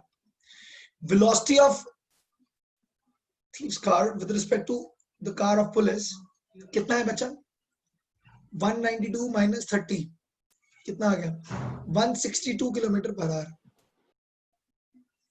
बच्चा अब ये जो बुलेट की स्पीड ऑफ मीटर पर सेकंड में है, ये किलोमीटर पर आ रहा है, तो मैं काम करता हूँ velocity of thief car with respect to police car, अगर हम निकालने हैं इसको 162 को 5/18 से मल्टीप्लाई कर लेते हैं ताकि मीटर पर सेकंड में कन्वर्ट कर सकूं, तो ये कितना आएगा, 945 मीटर पर सेकंड आ गया, ठीक है। अब हमें क्या पूछना है, velocity of bullet when it hits the car, basically velocity of bullet का रिलेटिव स्पीड निकालना है, स्पीड ऑफ बुलेट रिलेटिव निकलेगी। अब यहाँ पर देखा जाए तो गाड़ी दूर जा रही है 45 मीटर पर सेकंड से, तो गोली चलाई 45 मीटर पर सेकंड की स्पीड से, रिलेटिवली थीफ की गाड़ी आगे निकल रही है। बुलेट को अचीव करने वाली, तो क्या पे क्या आएगा, velocity of bullet same direction में minus velocity of thief's car with respect to police car, मतलब 150 minus 45, the answer is 105 metre पर सेकंड। कुछ समझ आया, कुछ समझ आया एवरीवन? सर लास्ट वाले स्टेप में आपने क्या किया, वो बुलेट, अच्छा मेरी बात समझ, बुलेट 150 की स्पीड से गई है, अब मुझे तो ये निकालना है ना कि ओवरऑल थीफ की गाड़ी दूर कितनी तेजी से जा रही है, मुझे तो वो अप्रोच करना, 30 kilometre per hour is helping bullet speed ना। हाँ सर। तो एक्चुअल में अचीव कितना करना है उसको, तो 45 से थीफ की गाड़ी आगे है 45 मीटर पर सेकंड की स्पीड से कांस्टेंट, यहाँ से बुलेट चलेगी तो 150 से ये चल रहा है, 45 से relatively thieves car is moving ahead, उस कंडीशन माइनस कर देंगे तो रिलेटिवली लग जाएगा आंसर 105। ये एग्जांपल हम लोग वो जेट प्लेन का भी ले लेते हैं कि एग्जॉस्ट 500 किलोमीटर पर आवर से बाहर निकल रहा है, प्लेन आगे 1000 से चल रहा है, तो velocity of plane with respect to jet plane, ये सब निकाले, विद रिस्पेक्ट टू वाले फैक्टर देख लेना, बस मेजर वही होते हैं, ठीक है। So we can talk about lot of stuff, there is no problem. Sir तो 105% क्या है, मतलब उसको क्या बोलेंगे फिर, 105 इस जो स्पीड लास्ट से, का आंसर सुनो क्या बोलेंगे? हाँ तो सुन ले भाई, इसी स्पीड को ये वो स्पीड है जिससे बुलेट एक्चुअल में गाड़ी को जाके हिट कर रही है, 150 से हिट नहीं करेगी बच्चा। मेरा इसके बाद आप एक काम कर सकते हो, स्टडी विद सुपर हीरोज में एक मैंने एपिसोड निकाला था जिसमें फ्लैश बुलेट्स को पकड़ता था, ठीक है। हाँ, उसमें क्या होता है बच्चा, मैं आपको सही बता रहा हूँ, तो कैसे कर लेते हैं, how can you do that, that's the only principle. If this is a pencil, this pencil can not do anything to you, ठीक है, लेकिन इसी पेंसिल को मैं बहुत ज्यादा स्पीड दे दूंगा तो ये पेंसिल आपके आर पार जा सकती है, ठीक है, यहां अंदर जाके इंसिडेंट हो सकती है ना। बहुत ज्यादा स्पीड दे दूंगा भाई, मैंने एकदम बुलेट स्पीड दी इसको, तो ये will go and penetrate somewhere because energy से वो फाड़ता हुआ ही जाएगा स्किन को अंदर, correct. So now exactly a bullet you can actually carry that, you can actually hold it, you can hold the bullet in your hand, ठीक है। अब मैं यहाँ पर क्या बोल रहा हूँ, जब फ्लैश मतलब एक बुलेट चलाया, फ्लैश ने भागना शुरू कर दिया, तो फ्लैश अपनी स्पीड कहां तक लेकर आएगा, फ्लैश अपनी स्पीड लेके आएगा जहां तक वो बुलेट की स्पीड के बराबर आ जाए। तो अगर फ्लैश की स्पीड और बुलेट की स्पीड बराबर है तो क्या हो जाएगा, वे इकट्ठे चल रहे हैं, तो अब फ्लैश चाहे तो आराम से बुलेट को पकड़ सकता है और अपने हाथ अपनी जेब में डाल सकता है, सही है ना, क्योंकि रिलेटिवली दोनों की स्पीड सेम है तो वो पकड़ सकता है। फिर अभी राइट नाउ क्या ये पेंसिल रेस्ट में, क्या ये पेंसिल रेस्ट में है, यस। अगर हाँ हम सर। आपस में देखें तो यस, अगर मैं मून से देखूंगा तो क्या ये पेंसिल रेस्ट में है, नहीं, ठीक है। तो ऐसा क्यों हो गया, क्योंकि मून से देख रहा हूं तो अर्थ घूम रहा है, तो ये पेंसिल भी चल रही है किसी स्पीड से, घूम रही है। है ना। लेकिन अभी क्या क्यों मुझे रेस्ट में दिख रही है, क्योंकि मैं भी जितनी स्पीड से पेंसिल चल रही है ना आगे, उतनी स्पीड से मैं भी चल रहा हूँ, तो उस कंडीशन में मुझे ये रेस्ट में दिखती है। यही चीज समझ लो, अगर बुलेट चल रही है और फ्लैश भागना शुरू कर देगा तो फ्लैश को वो रेस्ट में इसलिए दिखेगी क्योंकि फ्लैश की स्पीड और बुलेट की स्पीड सेम है, तो पकड़ सकता है, सही है। तो ये रिलेटिव मोशन का बेसिक कॉन्सेप्ट है। यार तुमने मेरे को विनोद बना दिया यार, मैं कौन सा विनोद, कहां से दिखता हूँ। ओके कूल, ठीक है ना। तो ये बेसिक फैक्टर्स है बच्चा, इसके ऊपर बहुत सारे और प्रॉब्लम्स कर सकते हैं, जैसे कि एक एग्जांपल और दे रहा हूँ, last problem of the day, ठीक है, वो रहेगा ये नेक्स्ट में, रुक जाइए कोई बात नहीं, मैं लास्ट में जिसको नोट नहीं किया है I'll obviously show it to you all, ठीक है। ओके, लास्ट प्रॉब्लम है, एग्जांपल के तौर पे मान लीजिए there is a person standing down below and वो एक बॉल को ऊपर की तरफ प्रोजेक्ट कर रहा है,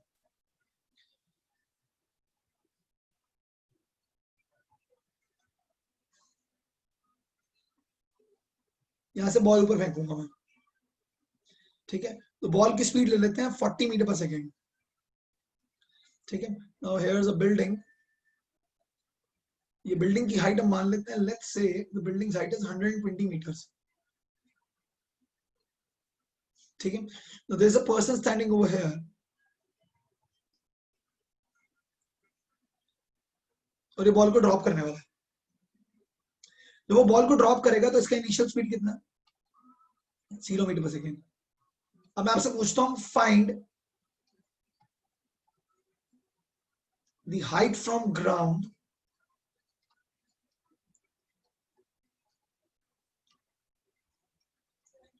where balls will cross each other.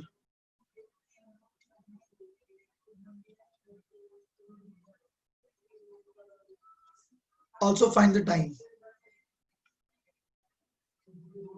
अब क्वेश्चन में हम लोग कहेंगे पता नहीं सर कैसे करना है, ये तो क्वेश्चन ही बहुत टफ दे दिया आपने। कोई टफ नहीं है, ये देखिए क्या करेंगे हम, इस क्वेश्चन को रिलेटिव मोशन से देखेंगे तो बहुत आसान है। सॉल्यूशन वाइज देखिए, बॉल ए है जो कि ऊपर की तरफ जा रही है with the speed of 40, ball B है जिसका इनिशियल स्पीड क्या है 0, दोनों एक दूसरे की तरफ अप्रोच कर रहे हैं, तो रिलेटिव इनिशियल वेलोसिटी कितनी हो जाएगी 40,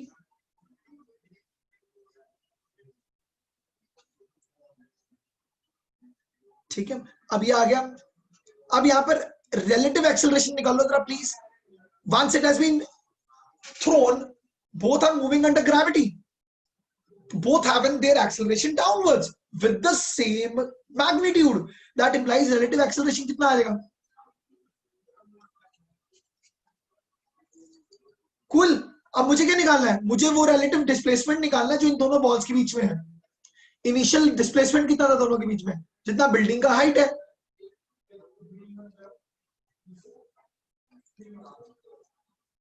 ठीक है। so S relative कितना आ जाएगा बच्चा 120 meters.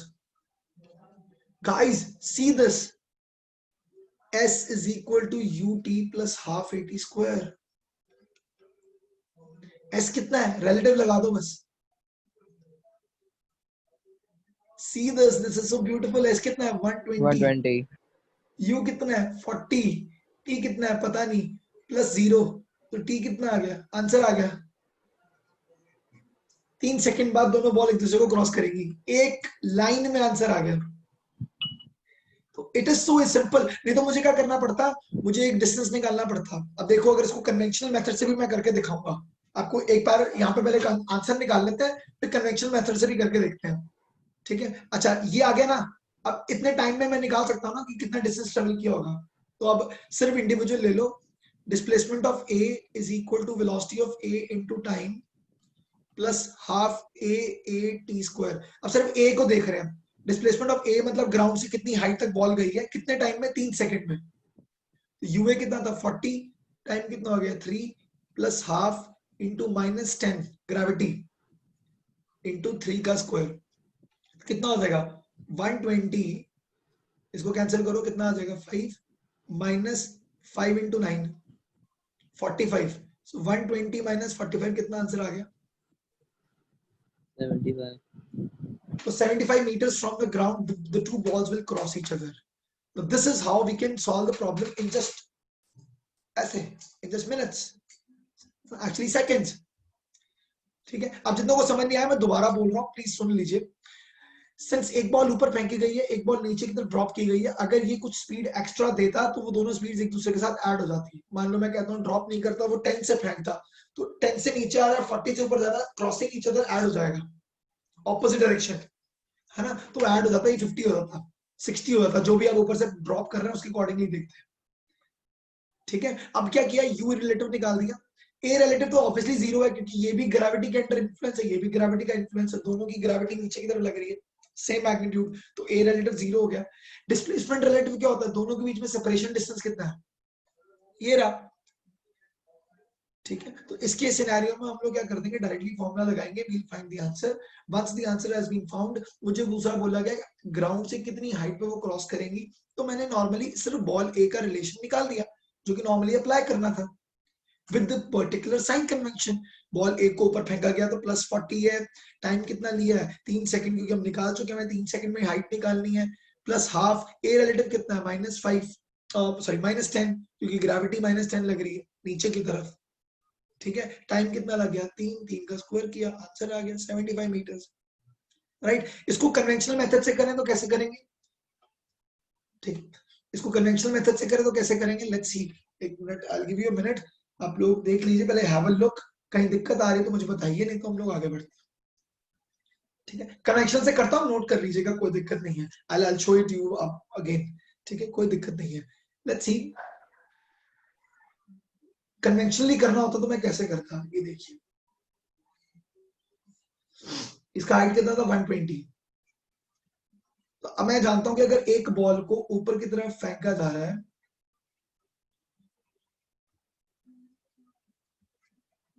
ठीक है, और दूसरी को ड्रॉप किया जा रहा है,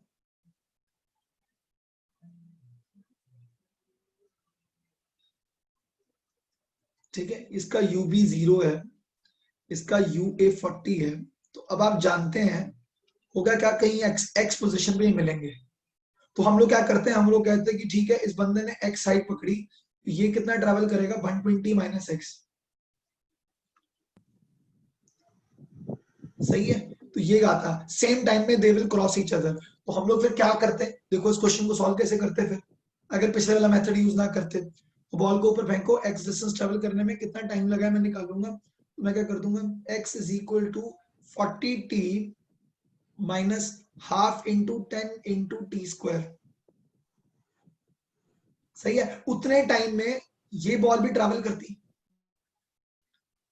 ठीक है, तो ये बॉल का भी ट्रैवल देखता तो मैं क्या मिलना देता, -120 माइनस एक्स। वाई माइनस, क्योंकि नीचे जा रहा हूं ना, डिस्प्लेसमेंट ऊपर वाले पॉइंट से नीचे जा रही है, मैंने बोला था ना, जो चीजें नीचे पॉइंटेंट होती है वो नेगेटिव होती है, जो ऊपर होती है वो पॉजिटिव होती है। ठीक है, तो क्या हो जाता है, -120 minus X is equal to 0 into T, क्योंकि इनिशियल वेलोसिटी 0 है, minus half into 10 into T square. कोई प्रॉब्लम, समझ आया। अब देखो, अब आप कहोगे सर इसको कैसे सॉल्व करूं मैं, इसका मतलब क्या हो गया, देखो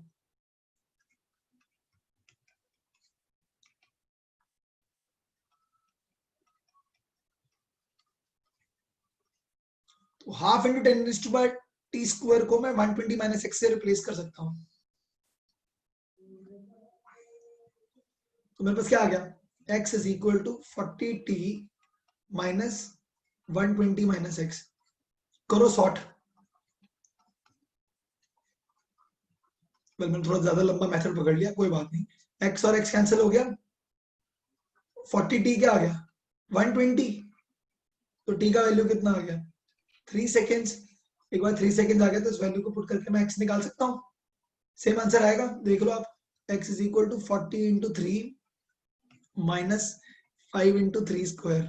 कोई बात नहीं, जितने लोग मेरे को ऐसे एस्टोनिशिंग आंखों से देख रहे हैं कि ओ, कोई बात नहीं, कुछ ज्यादा मैं कुछ अलग नहीं कर रहा हूँ। यू लर्न दिस, प्रैक्टिस से बच्चा सब। 75 मीटर्स आ गया आंसर। तो हम चाहे कन्वेंशनली निकालें, लेकिन आप ये समझिए इसमें कितना दिमाग चलाना पड़ा। हाँ सर भाई, पिछला वाला आसान था। पिछला वाला वाज लाइक नॉर्मली ऐसे बेसिकली बस दिमाग चला, रिलेटिव लगाया और आंसर आ गया। So it was actually a very simple method. ठीक है, तो भाई आज के लिए इतना ही है। ठीक है, अभी I will show you the screens, don't worry. ठीक है, आज के लिए इतना ही है। मेजर बात आपको ये समझने वाली कि हम लोगों ने ग्राफ्स कैसे सीखे हैं और पुराने कॉन्सेप्ट्स को इसके साथ इंटरलिंक करोगे तो चीजें बहुत सिंप्लीफाइड लगेंगी। ठीक है, मैंने अभी भी कैलकुलस को इन्वॉल्व नहीं किया है, वो करना है। तो आप लोग जितने जल्दी उन सब अपने वीडियोस को कंप्लीट कर लेंगे, आप लोगों को ज्यादा बेटर समझ आएगा। ठीक है, सो टिल द टाइम इतना ही है आज के लिए। सर